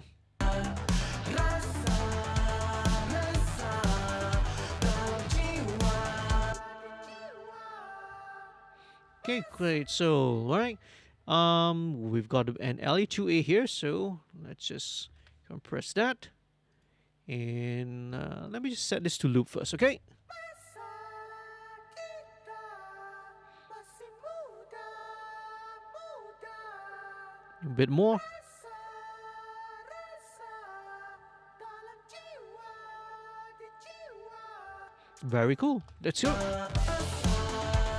Kita masih muda, muda.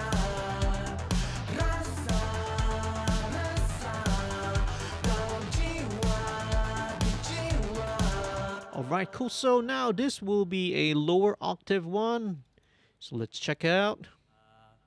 Masa kita masih muda, So we've got muda.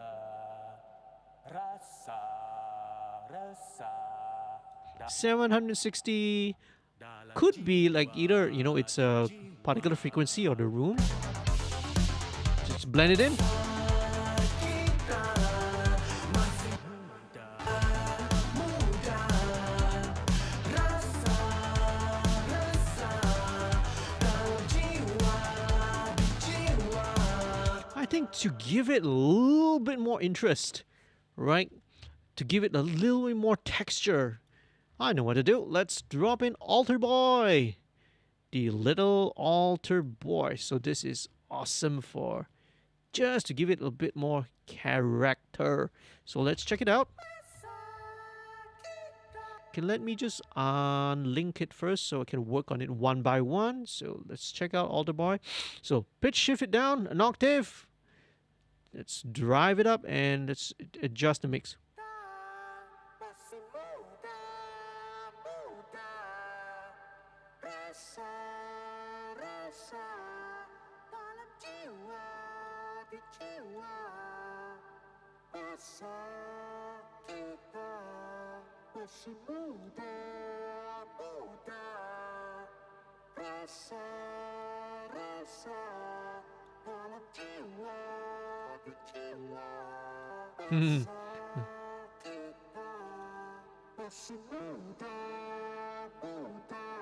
Just try to balance.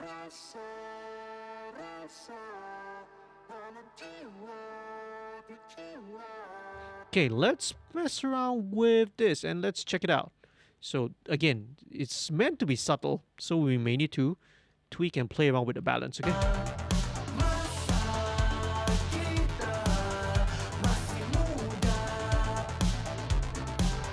There we go.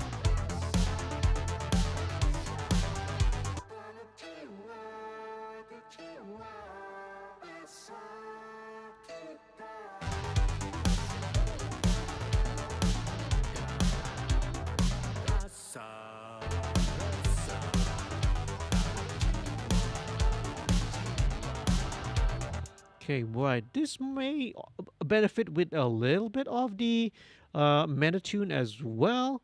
This one, I think we're going to really be aggressive with this one. So let's try this out. Let's check it out. So where were we? This was A minor without without the F. Masa kita masih muda, muda. Rasa resah There we go. dalam jiwa.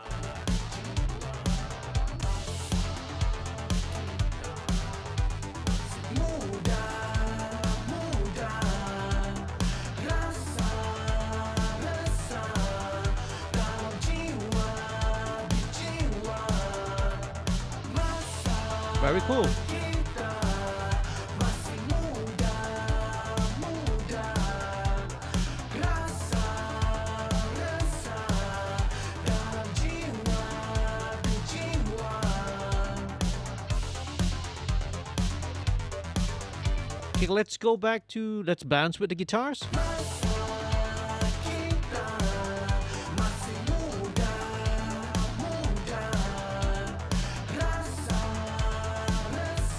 Okay, now we can drop in some of the synths. So, see, I'm establishing the vocal balance first because that is the most important element. So, let's bring in the lead synths. Let's drop in. This can definitely benefit from a little bit of. Let's drive these guys. In fact, let's drive them a little bit harder and see. Okay, let's bring in the trimmer.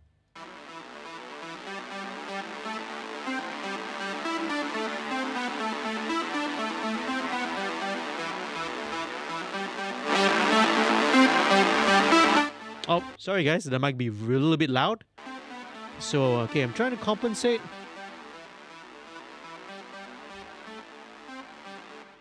Just to make it a little bit more exciting. Okay, here we go. Let's bring in this lead synth.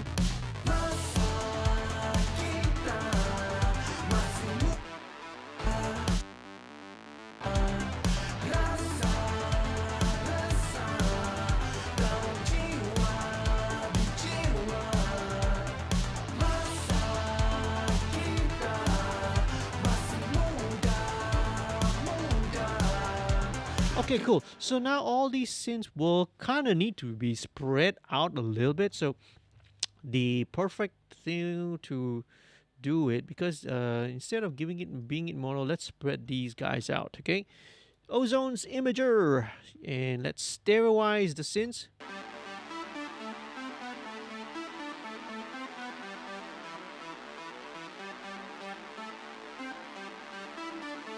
Okay, very cool. So instead of being mono, it's now stereoed out.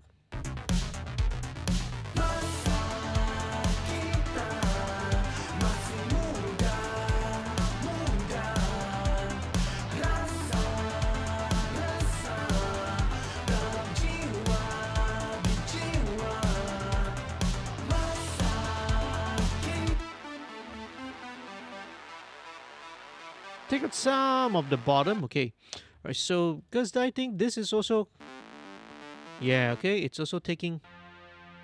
Right. So these two, the synth 1 and synth 2, essentially the same. Again, one is kind of taking the bottom end, so we can use this to. All right. Okay. So maybe because we have this, we can.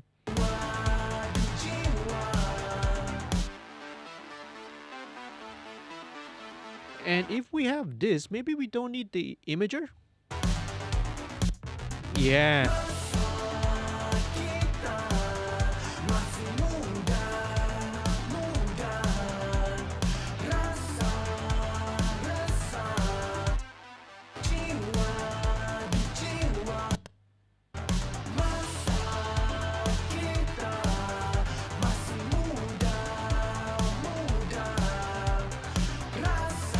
Okay, so I'm going to turn the low one down. So yeah, so this is actually cool. It's a little bit more interesting, and it doesn't rely on using too much of the little imager.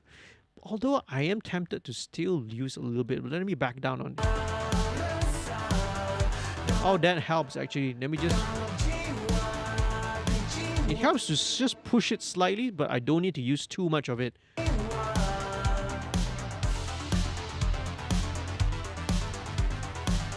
Very cool. Very, very cool. So let's look at this lead scene.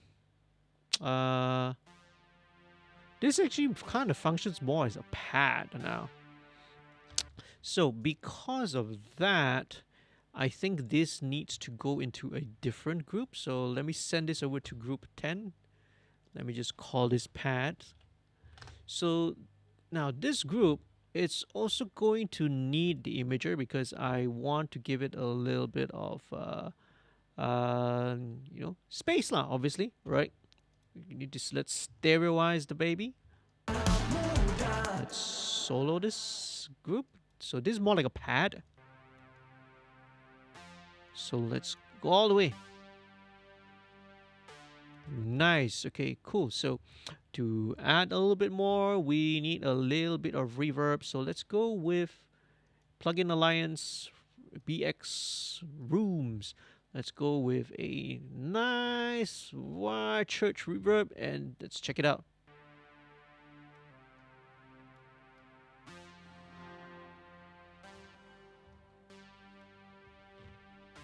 Nah, not dramatic enough. Okay, so not enough impact. So let's go with the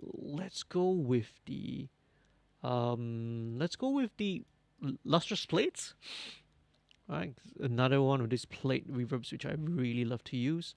So let's go with something.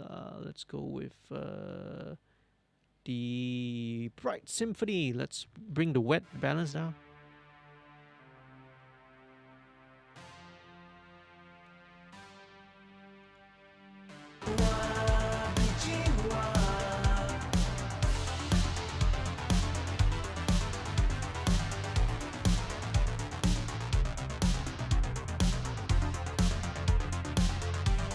There we go.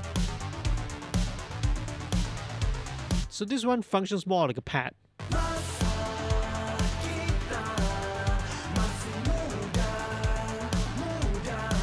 Okay, some automation is gonna be necessary because I think, like, when the chorus kicks in, maybe the bass arp will need to come down. The bass synths may need to come down so that the higher synths, the leads, can come out a little bit. But these are all notes, mental notes that I take into account. So let's move on. So set, but don't forget. Okay, let me just rename this pads because this is kind of what it functions as. So let's move on to the next lead synth. Okay, so this is more of a real true lead synth. So let's drop in. Okay, let's drop in the FG stress. There is one setting which is really good for. Let's prop up this synth lead setting. Okay, needs to put in the trimmer so that we've got more level.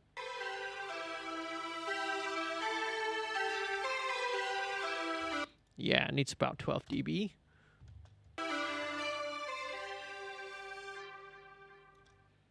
Okay, here we go. Play.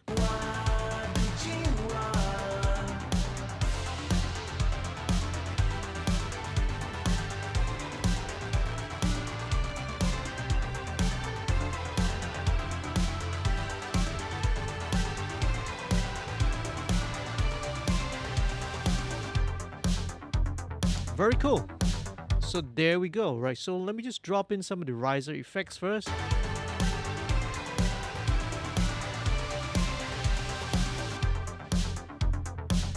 Very nice.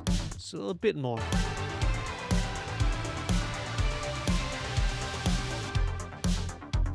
Okay, same thing. I think these riser effects will also need a little bit of that stereoization treatment. But this one, Right. Instead of, so let's check out the risers. Okay, risers. Okay, so this one I think is a little more straightforward. It probably just needs a little reverb, but not any ordinary reverb. Let's go for this guy. So this was the same setting that I used for the crash. Let's go for the, where is that? Happy little cloud. So let's just blend it in. There we go. Oh, that's a very long reverb. But in context, it'll probably work, okay?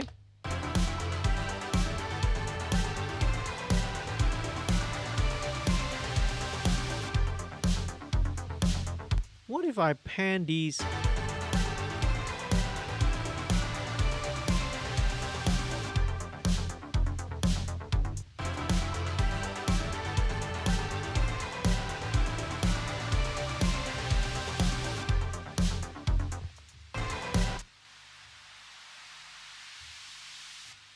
Yeah, that's a lot better.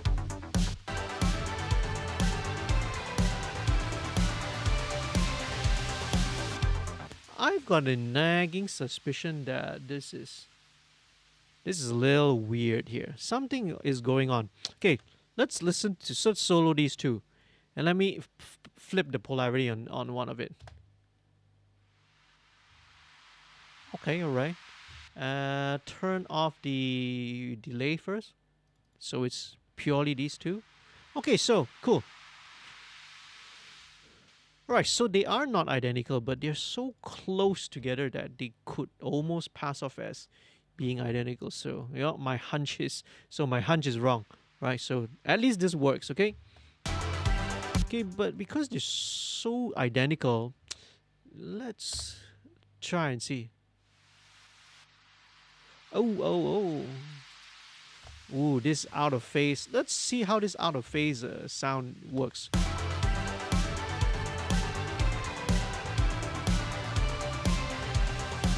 Okay, that's really weird. Okay, so let's keep them both in phase lah. Okay, when they're out of phase, it's got a really, really weird sound. Okay.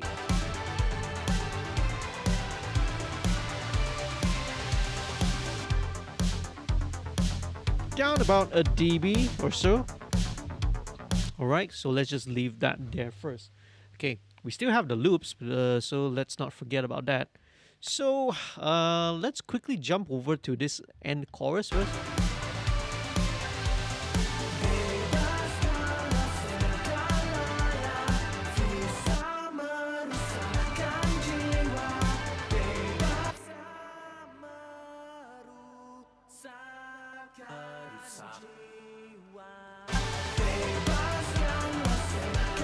Alright, very cool. So the BVs are doing a counter melody.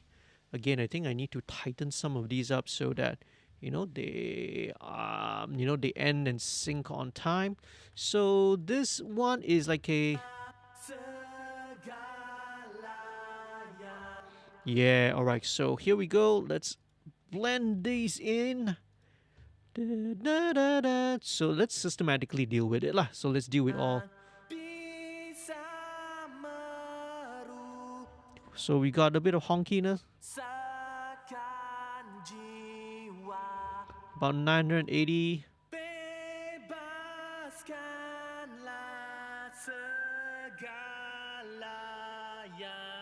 About 2.9K. You take out some of the top end. We don't really need anything above 10K here. Okay, there you go. Let's copy the settings over. So these being the middle, I'm going to just place them like 50-50. Okay.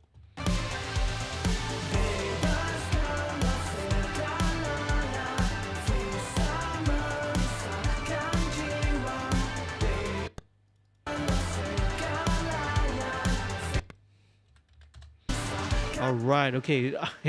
As you can see, my CPU is probably complaining a little bit. So there we go. Okay, so what happens here? I think the BVs at the end will need to be bumped up. So let's bump this up by a dB.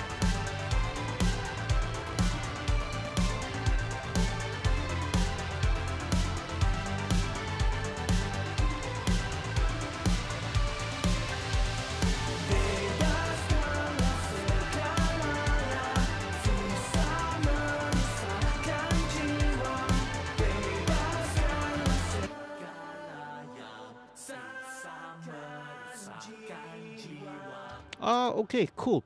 One very interesting thing is that this middle BV is actually kind of Bebaskanlah sepak kita. Bebaskan. this is actually doing very interesting. This is actually doing doubling an octave below of the lead. So this is actually playing a different function. So let's sort this out first, okay? Let's separate these two and let's drive this into the lead vocal group and let's see what happens. Okay. So let's drop this one up here. So this functions as this, you see?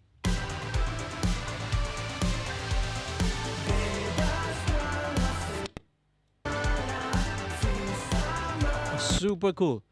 Okay, now the problem is I'm running out of CPU power, so let's just quickly go and let me just quickly go and freeze some of these tracks first because it's taking up quite a little bit of the CPU. So first things first, let me just quickly go. Let me just run through and see what's happening in the chat. How's everyone going, man? We're coming up to about 11:45. Super awesome. It's really fun to mix this kind of track. It's got this cool retro vibe to it. I'm really tempted to, really turn my master fader up, but I got to tell myself to discipline, because with this kind of beats, you just feel like you want to bump your head, you want to nod your head, you want to dance, man. But save that for later. Okay, so let's deal with lead synths, pads. Okay. What else is there? Okay, so let's maybe just commit the lead synths first, because I know I'm probably not going to be tweaking around too much with those. Some editing is going to be needed for the right? Is some editings maybe going to need to tighten up some of the guitars a little bit. Okay, let's and some of the vocals as well lah. Maybe we should do it now so that it will make sure that the stream will go on a little bit smoother. Super. Okay, here we go. And okay, I do know that the lead vocal has got a lot of processing happening here. Maybe never mind. Let's deal with the BVs first lah, because it's kind of less critical than the lead vocal. So let me just freeze this up. If I need to tweak and mess around with it, no problem. I can always unfreeze it or work and mess and tweak around with it. So at the end of this stream, it's just pretty much only going to be more of the broad strokes. Whereas some of the fine-tuned stuff is I won't show it on the stream because it's going to take too long, especially all the minute automation parts that has to be done on the main vocals and the lead vocals. Some of the rough, you can see everything, these are more of the rough broad strokes to sort of get me closer to what the end destination should be. Okay, cool. So let's bounce one more. So this is the BVs. Again, I think all of these I will need to tighten it up a little bit more. Of course, there's some fluctuations here and there in terms of tightness also. Okay. All right, let's see. Let's see how the processing is doing right now. So this one, let me relabel this. So this will be and vocal. It's more like a double of this, right? So it's just an octave lower.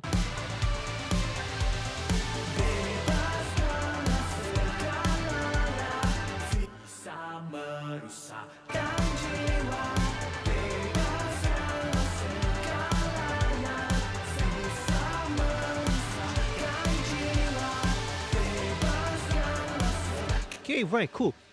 Let's play.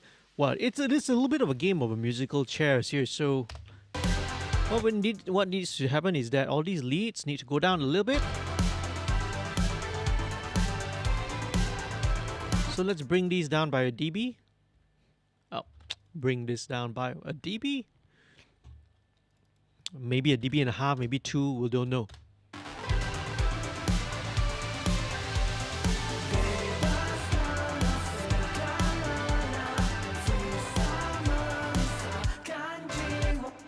a bit more, 2 dBs maybe. Okay, 2 dB is too much, so maybe about 1.5.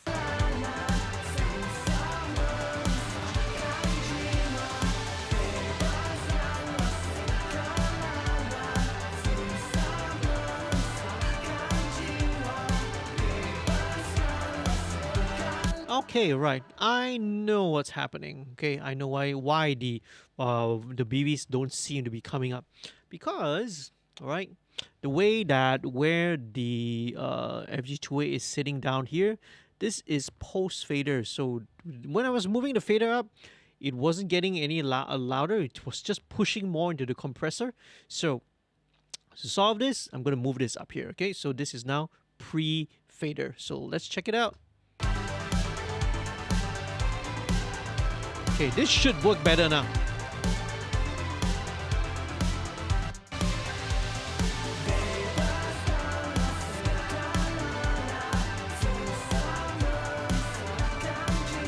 Okay, yeah, that's a lot better. So some of the tightening up when I'm talking about, it's more like, especially on the words bebaskan, so, you know, so some of it's not synced, so right, so you get a lot of happening, and that is the one that's kind of causing a little bit of all the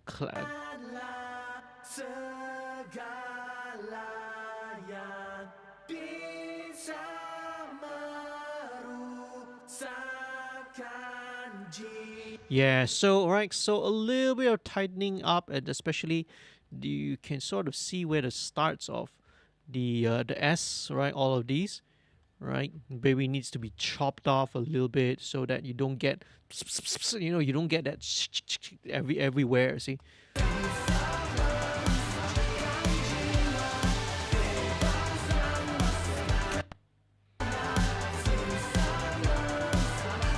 Okay, right, cool. So let me just tune. No, let me just freeze a couple more tracks. Okay, let's just freeze all the BB tracks first, just to clear it up. What is left? We've got the rap and we got the saxophone. Let's move on to the saxophone first, because this is the notorious Mr. Wolf. Super cool, right? Let's see. What else is going and what is happening? Weird thing is that on my PC, the chat doesn't seem to be updating really well, and we have got that's weird, because on my phone I'm monitoring the chat here as well. On my phone it is, but on my laptop, my computer, it's not updating the chat. So let's see. We've got some bots as well. Time to ban some of these bots. We got some bots chiming in. Let everyone see you got an idea. Everything you're doing on so far on point. Very cool, man. Translate idea in Dakat sounds nicey. All right, awesome, sweet. All right, so we'll need to sort of, you know, mixing is always a collaborative thing. You know, it's not something where the mix engineer does his or her work and then presents and then delivers it and says, "Hey, take it or leave it." No, it's not.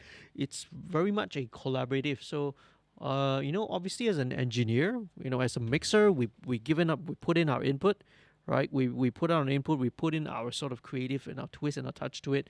But at the same time also, we have to always consider meeting what the artist wants, you see. So right, it's always a collaborative thing. So saxophone, all right, let's check it out. Right, so okay, right, nice, thick and present. Okay, so this is where something like let's drop this in first of all. Same thing, the usual tape and console emulation. So this. Okay, all right. So now I didn't show this earlier because I wasn't really using it for the main vocals. In fact, that is what it is. Let's take it out. Save us a little bit more CPU power. Let's disable this. So This is where something like Baby Audio's smooth operator is going to come in handy. All right, so this one will just to because um wind instruments, not wind. I mean, technically the saxophone is actually, it's actually a wind instrument, except because it has a metal body, it's classified under the brass section as well. Right. So anyway, technicalities aside, so let's just sort of smooth out a little bit of the strident frequencies of the saxophone. So let's solo. This is how we work smooth operator. Yeah, so yeah, it's usually around 4K, you know. All right. Yeah, 4 to 5K. So let's disengage the solo and let's.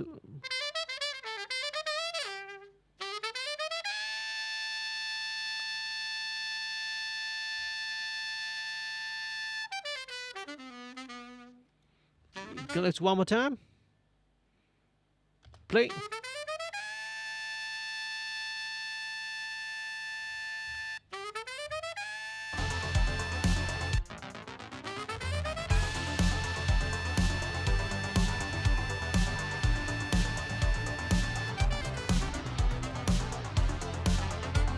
All right, okay. So especially when the saxophone hits the high note, right, you can get a little bit strident over there. So really good sound. What we need to do now? This is where something like MV2 is really great on solo lines. Okay, now because with solo lines you want to sort of bring up all the detail, you want to bring in more note definition. So things like MV2, because what it does, it brings up a lot of the low level detail. It does a lot of things. Besides, early on I showed you, you know, sort of bringing up some of the low, some of the harmonic information on the bass. Besides bringing up some of the sustain, this also brings up things such as the transient, the note attack. So MB2 is fantastic for this sort of purposes. Okay, so let's just loop the whole thing. So when the low notes come, they can get buried. So MV2 will help too. Especially that lick over there.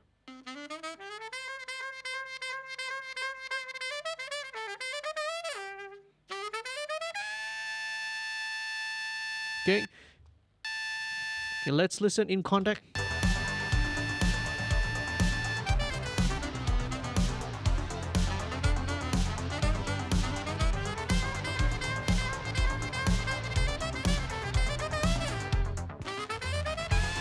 There you go. It's a lot better right now. Okay, so just a little bit of let me just tweak it a little bit of the high level.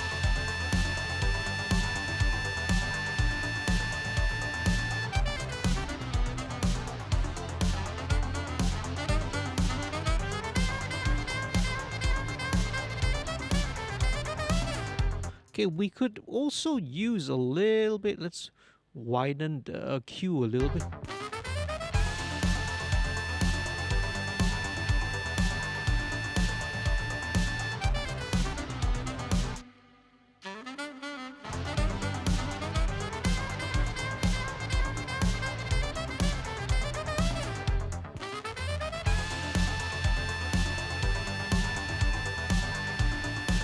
All right, sweet.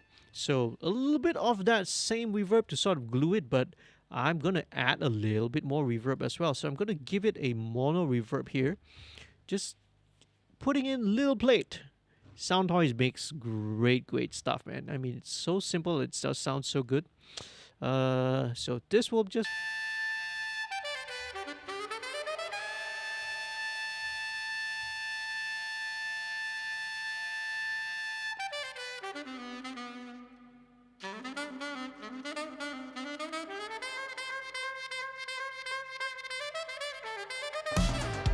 Alright, good. So it's got a nice scoop to take away some of the strident frequencies, but I just want to bring in just a little bit of the presence back. Just a tiny touch.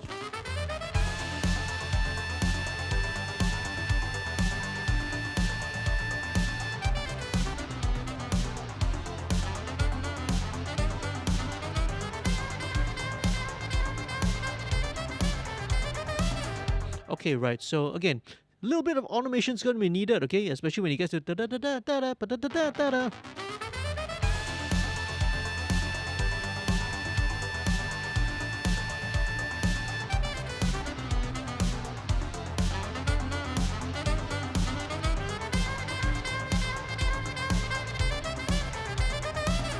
So maybe about a 1.5 dB up, okay?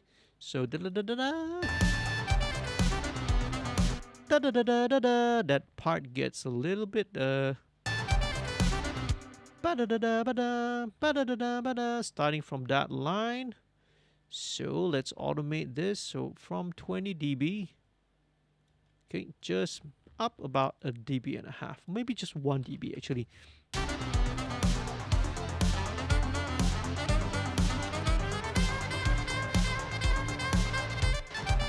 Okay, yeah. So yeah, so I think 1.5. So minus 18.5. Ba da da da da da. Ba da da da da da da. When you get to this note, we can dip it down by just half dB.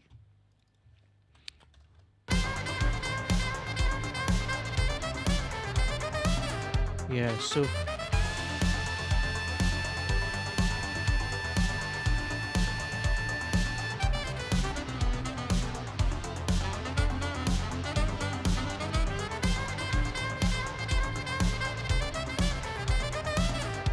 just taking off some of the top end. Kita bersama di bawah sinar cahaya Whew. cahaya maya I feel I need to bring in a little bit of the 1K region back. bagai tiada penghujungnya berdua I need to take out a little bit of the 250, a little bit of 250 and 500.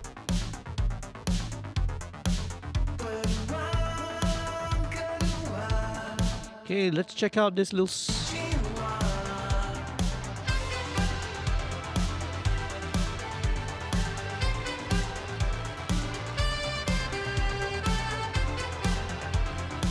Okay, right. So, okay, very cool. So now the synth line, right, actually kind of plays a little bit of a counterpoint. So we're going to bring this up. Let's bring this up.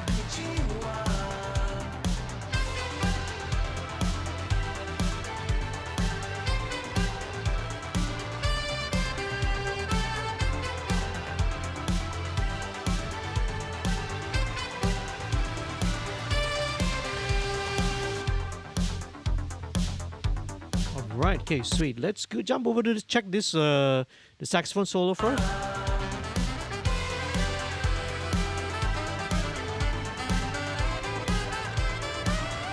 Okay, right. So let this synth lead. Let's automate the synth lead down.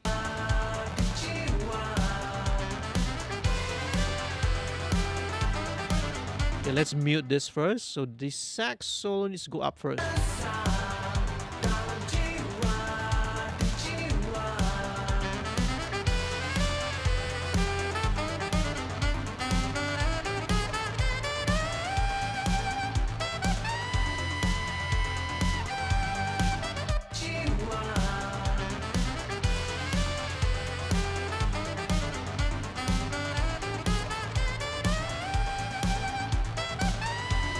Okay, very cool. So now these lead synth, it's gonna make way lah. Okay, it's gotta give way for the solo. In fact, I might just even cut it out.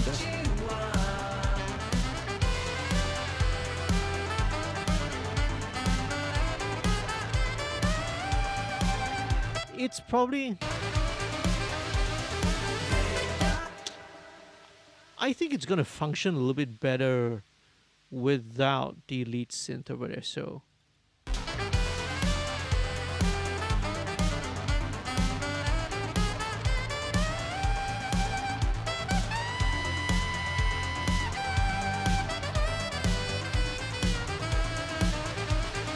and then it comes back. Okay, right. So then it comes back. So yeah, I reckon it might probably function better without the lead synth there. So, well, you know, this is I mean, we call this is called the process of underdubbing. So sometimes if a track is there and it's been put there, it doesn't necessarily mean that it has to end up in the mix, because if throughout the process of mixing, I may find that something just fights or just clashes with it.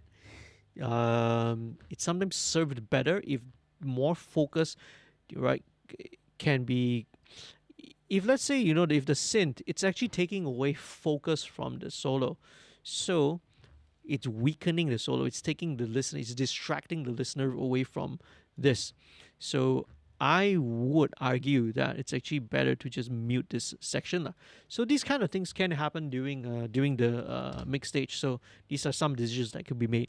Either that, or I leave it down and just really automate it so that it's really soft. And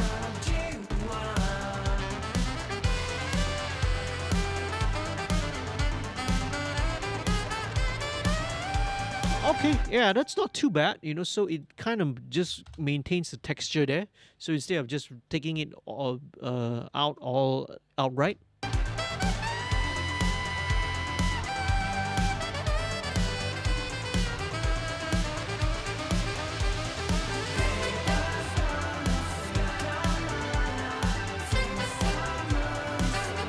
Okay, right. So now we got to play around. So here, after the solo, this has got to go back down again.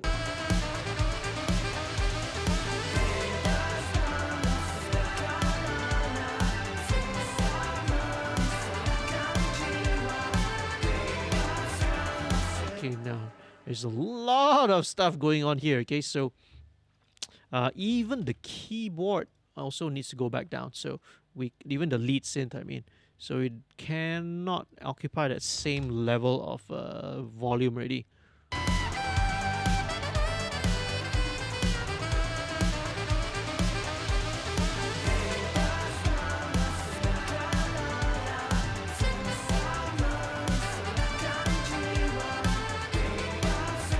Okay, so now it seems that okay.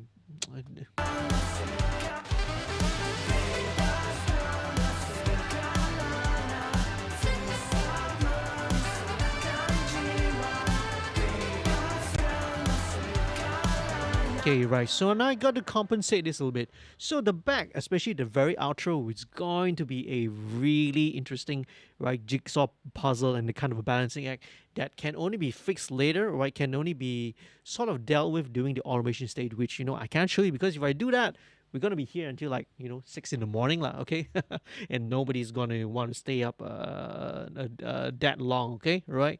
I'm not gonna be doing another Dewata Raya episode where it takes me like almost 6 hours to mix the whole thing. That was insane. So last but not least, okay, we got a couple of things left to do. Now's the rap. Okay, rap is let's check it out, right?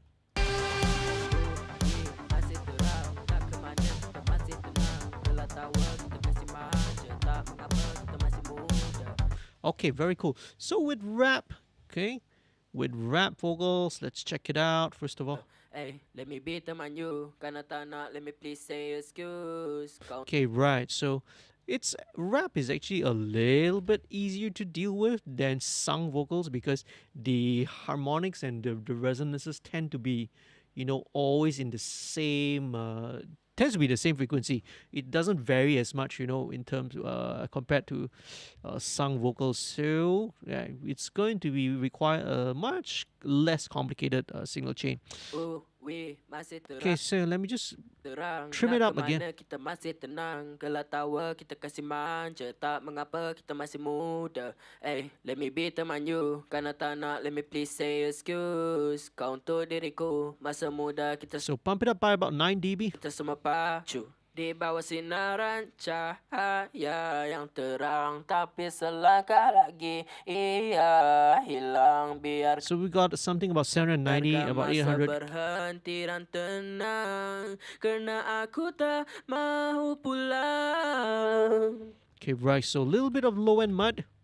Oh, weh, masih terang. Nak ke mana kita masih tenang. Yeah, at about 450 hertz. Tenang, gelak tawa kita kasih manja. Tak mengapa kita masih muda.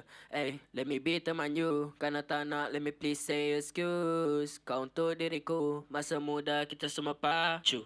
Okay, and about 3K, just a little bit. Di bawah sinaran cahaya yang terang. Tapi selangkah lagi ia hilang. Biarkan masa berhenti dan tenang. Kerana aku tak mahu pulang. Masih terang nak ke mana. Okay, let me just send this over to, just play around. Let me send over to this lead vocal group first, just for funsies. Masih terang nak ke mana kita masih tenang. Gelak tawa kita kasih manja. Tak mengapa kita masih muda. Let me be teman you. Karena tak nak, let me please say excuse. Okay, that's a lot of effects for rap. So maybe not. Okay, let's just send it back to let's send it back to the group here. So let me just drop in the same group that I have, but instead of the revision A, let's go with the the LN, which is the revision E, the black face, which is going to be a lot cleaner. Okay. Kau untuk diriku. Masa muda kita semua pacu. Di bawah sinaran Okay, cool. So let's cahaya yang terang. Tapi 4 to 1. lagi ia hilang. Biarkan mata Okay, here we go. Let's engage this. masa berhenti dan tenang. Kerana aku tak mahu pulang. Masih terang. Nak ke mana kita masih tenang. Gelak tawa kita kasih manja. Tak mengapa kita masih muda. Let me be teman you. Karena tak nak, let me please say excuse. Kau untuk diriku. Masa muda kita semua Okay, right. So let us drop in the same thing, super tap, just to give it a bit of, Di bawah sinaran cahaya yang terang. just to give it a bit of the slight room. Same mono delay. Selangkah lagi ia hilang. Biarkan masa berhenti dan tenang. Kerana aku tak mahu pulang. Masih terang. Nak ke mana kita Very cool. So let's check out rap 2, which is kita masih tenang. Gelak tawa kita kasih manja. Kita masih muda. Let me be teman you. okay. So the rap 2 is also this is also, it's pretty much a double, but with the double I don't need too much of the top end. Please say excuse. Kau untuk diriku. Masa muda kita semua pacu. Di bawah sinaran cahaya yang terang. Tapi selangkah lagi ia hilang. Biarkan masa berhenti dan tenang. Kerana aku tak mahu pulang. Okay, right. Again, a little bit of editing here just to tighten some stuff up is going to be needed. Okay, so let's go with these. These two are the these. Masih terang. Nak ke mana kita masih tenang. So these are the backups, right? Backups meaning that the where we reinforce the certain lines that we want. Okay, Kasih manja. take out all the bottom, Masih muda. take out all the top end. You can essentially bandwidth limit all of these.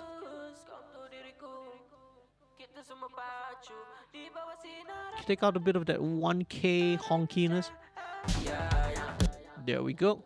So these are essentially the same tracks, right? So let's check out what is this first. This is the ad.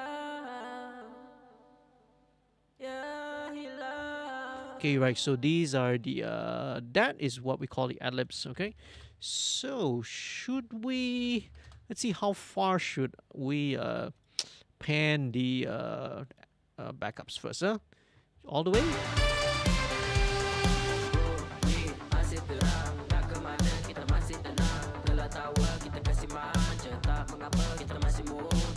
Okay, just a little bit of Pultec EQ to take away a little bit of the top end.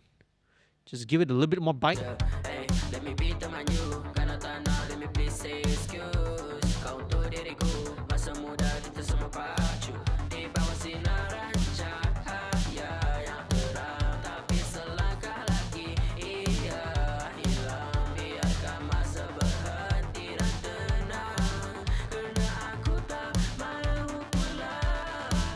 Yeah, so gonna need a little bit of, again, some editing there to sort of tighten some of the notes up lah.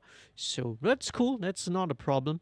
Okay, so this rap ad-lib, probably I don't want to send to this group, because if I send it to this group with the main rap, because when it's compressing against that, it's going to cause the, whenever the ad-lib comes in, it's going to cause the compression to, yeah, it's going to yank the vocal, the main rap down. So this is going to go to its own group. This is, right, it's going to go straight away to the bus itself. So let's go with the same thing, vocal parallel, chain. Let's go with this section here. And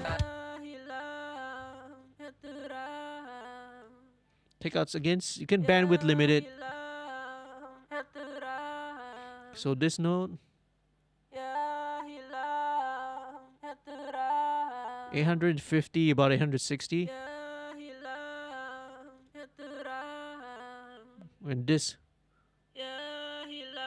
about 3K.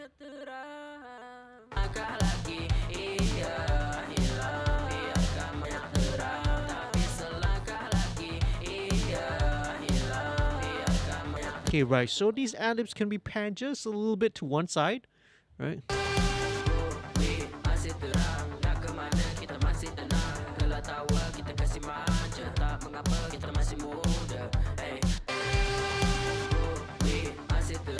Alright, okay, we're gonna need to clip gain some of this a little bit.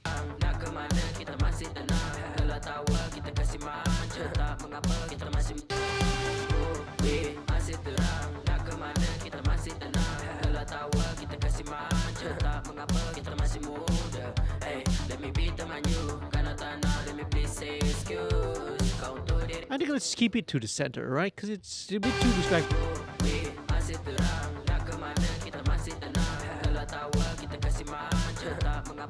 Right, so this one is clip gain.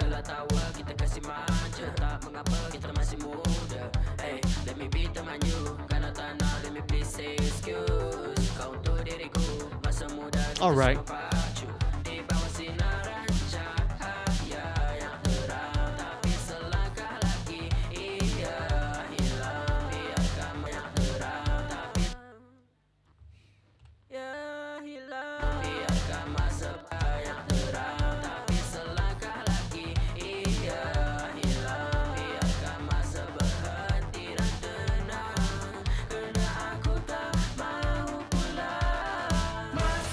Okay, right. So this one, sometimes it functions as a sort of a BV as well. So again, this is all needs to be automated lah. All right.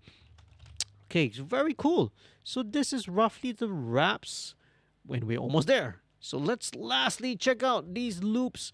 Right, it starts off, that kicks off the song. Very cool. So put in my same thing, and for loops I like to go with the monster. So let's check out, right? So you got this group smasher, but let's take, I like to really compress the loops, and let's see. Okay, right, so let's take out some of the bottom.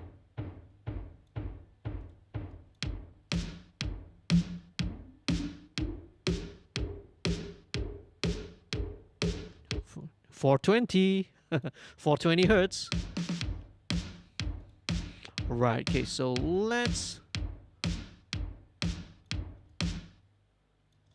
drive it. Let's drive a little bit more of this and see.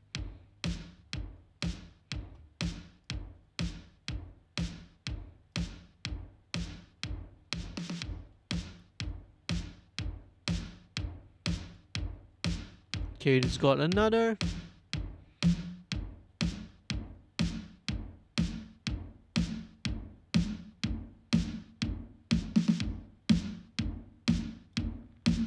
Very surprising, this seems to be the same frequencies that was the snare. Again, this could be because, you know, same sample library.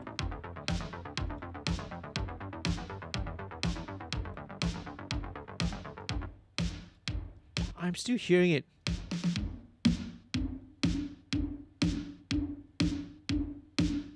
Yes, it's about 280.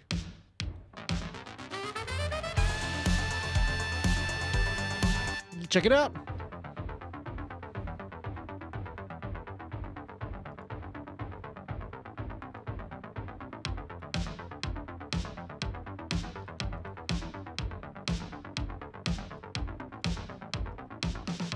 Right. This intro might be interesting if we play around with the filter, but you know, these are just thoughts in my head.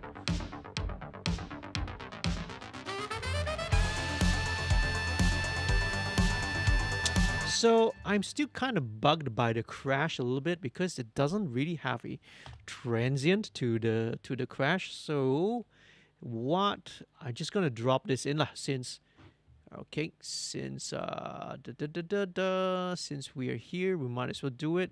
Let's go to samples, drum samples. Okay, let me just do it. I'm actually in my media bay. Bob Clear Mountain and Cymbals. Crash Bob. Let's. Oh, okay. That was pretty loud.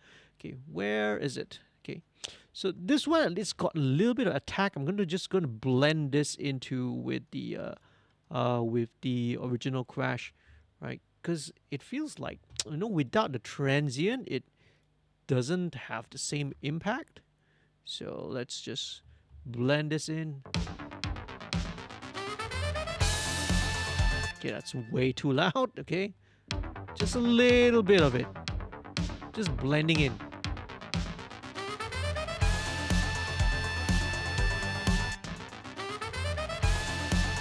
Yeah, so you know, we need to have a little bit of explosiveness. Check it out. And one more. Okay, maybe a bit more.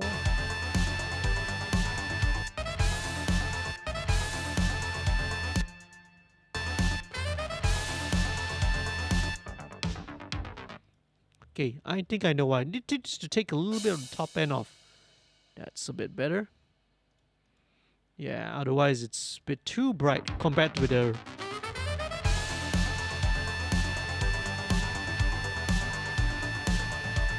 Okay, yeah, at least now it feels like it's got a bit of the stick hitting the cymbal.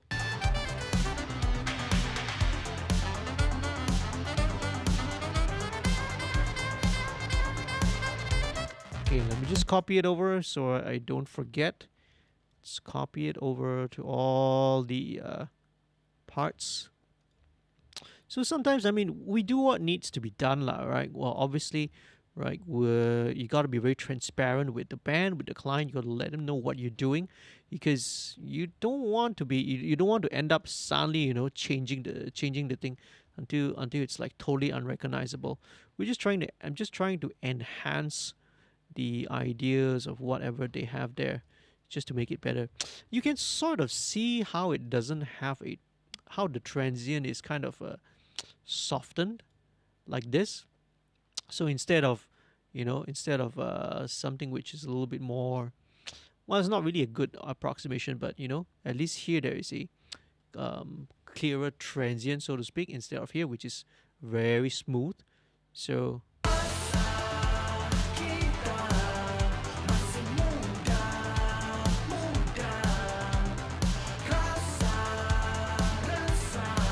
same thing. I think we've got these over here as well.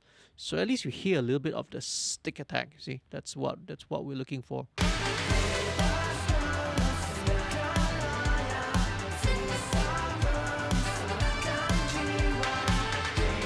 Okay, saxophone down by another dB. Okay, maybe even now. Okay, very cool. All right, I think it should be.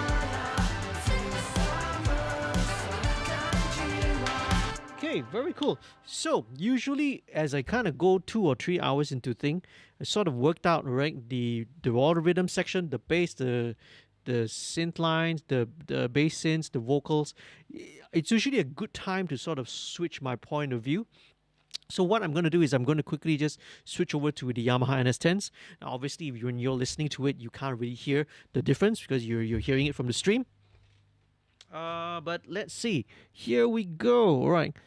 So let me turn on the NS10s these are smaller speakers, and they give a different perspective, a different point of view, which is really really good, right? Because it helps to work with the balance. So, just a couple of things. One last thing I want to show you very very quickly. Just let me take a quick listen. All right, and we should be pretty much there already. Like I said, these are more overall just all the rough, broad strokes of the song. And a lot of the automation details are going to be something that I work on later.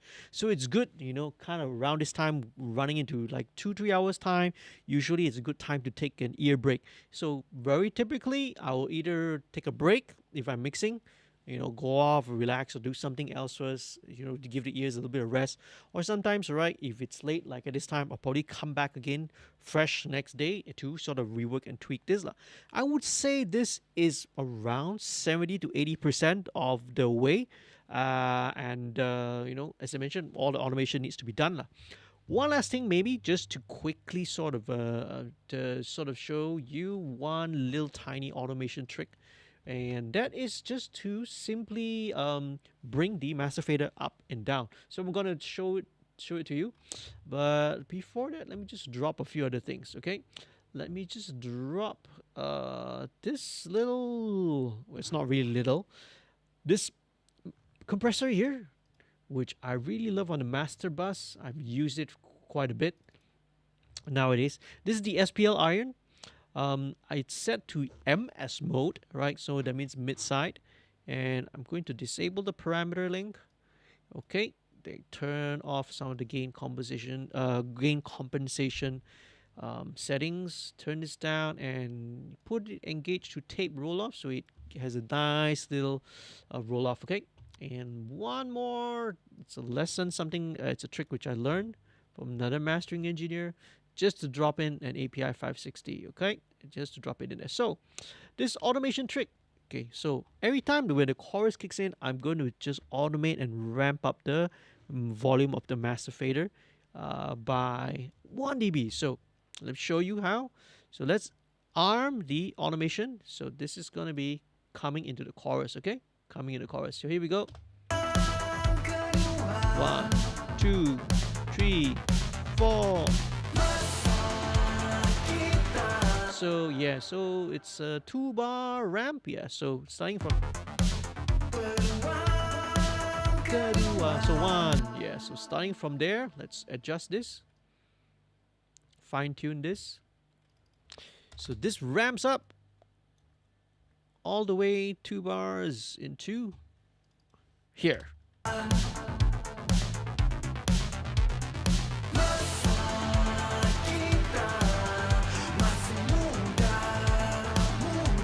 So groovy, man. Yeah.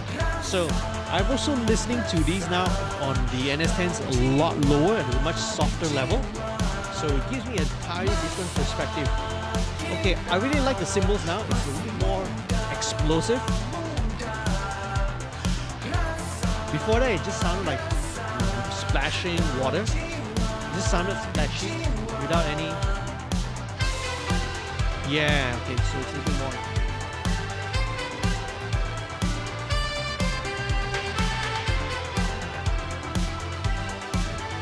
Okay, so now going into the rap, let's go back down 3,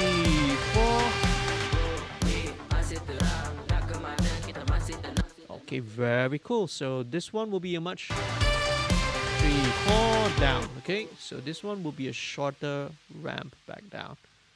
Okay, so yeah. All right, so let's just copy over the settings. So going into the. Right, okay, so same thing, ramp up.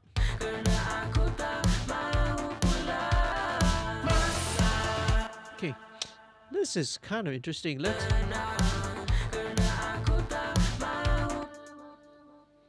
Would this be a little bit more interesting if we muted and just chopped this out?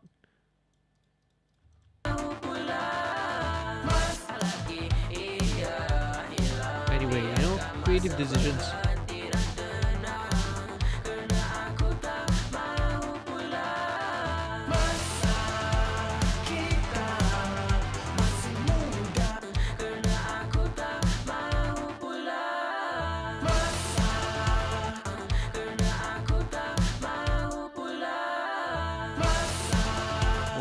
Okay.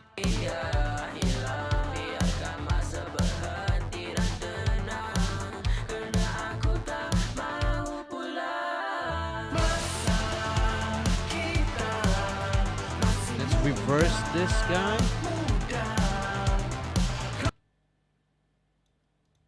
Right. Oh no! What has happened? Cubase has decided to crash. Oh man. Okay. All right. So it's probably a good sign. Right? It's trying to tell me that it's time to wrap this up. And so sorry. Well, apologies. Okay. He has decided to crash the moment I tried to do some funny stuff. So hey, in case things drop out and I don't come back. Okay. Right. So don't go anywhere. All right. So let me just get out of Cubase and let's just try and restart everything. Okay. And a serious problem has occurred. No shit, right? Definitely a serious problem has occurred. Let's shut down Cubase first of all and try and restart this again. So, let me just check what is going on in the chat right now, okay? I will cut the sync, make way for Mr. Wolf. Yeah, okay. Actually, during live, we play with the filters with the intro loop. All right, okay, do play around with it. So cool. Yeah, I'm hearing that. That would make sense instead of just having the loop and the ARP sync just go around for 8 bars like that. It's, if there's always an opportunity to make something sound interesting, go for it, So that is what we do.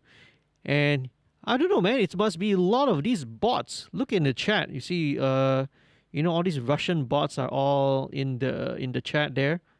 My goodness. 1, 2, like three or four bots in the chat. Okay. And Cubase is not cooperating. Let me just end the process. Yep. No choice. You got to do that. Okay, let's restart that again. Okay. Just have not had a crash live, crash on the live stream in a long time. This is, a little bit weird lah. So, Cubase, come on, Cubase, go, Cubase. Okay, it does not seem like it wants to restart. Okay, it looks like it's some real weird issue that's happening with it. So, okay, let me just put it in. So, I guess this is let's call it a night then, alright? So this is so weird. We've got like bots in the chat, right, for the first time, and it is now Cubase has crashed and refuses to start up again. So let's call it a night, I suppose. Right, I'm going to be working on So I'm going to be working on this a little bit after this. I have to restart the computer and come back again. So let's just wrap things up now, okay? All right. Pretty much we're already at the end of the stream anyway. So thank you so much once again for watching. Live streams are that's the exciting thing about live streams. Things can just happen. I've never had this kind of not to say never lah. I did crash once before, but that was very long time ago, like one of the early episodes.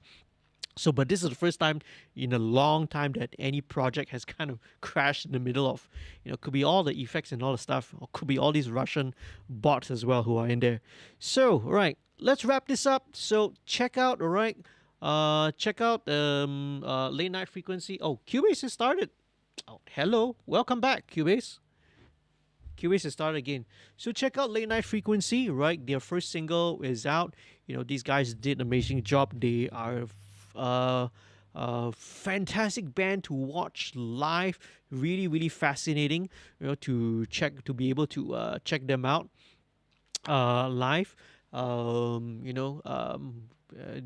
They put on a really good show visually, sonically as well. It's super cool.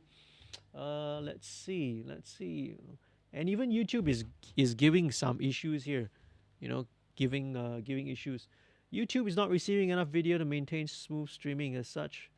Viewing viewers will experience some buffering. Okay, right. I think might be something weird going on with the PC lah. So let's wrap this up anyway. Okay. Thank you so much for watching. Okay, check out Sinaran whenever it's out, follow the band, follow their social media, go to their website. Do you guys have any merch whatsoever? I suppose all of it's all going to be in the website. Information is down in the description below.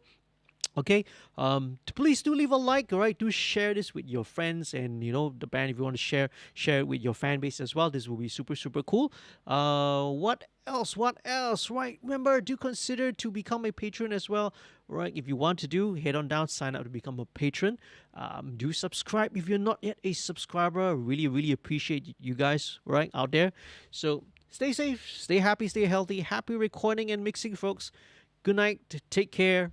See you next time real soon.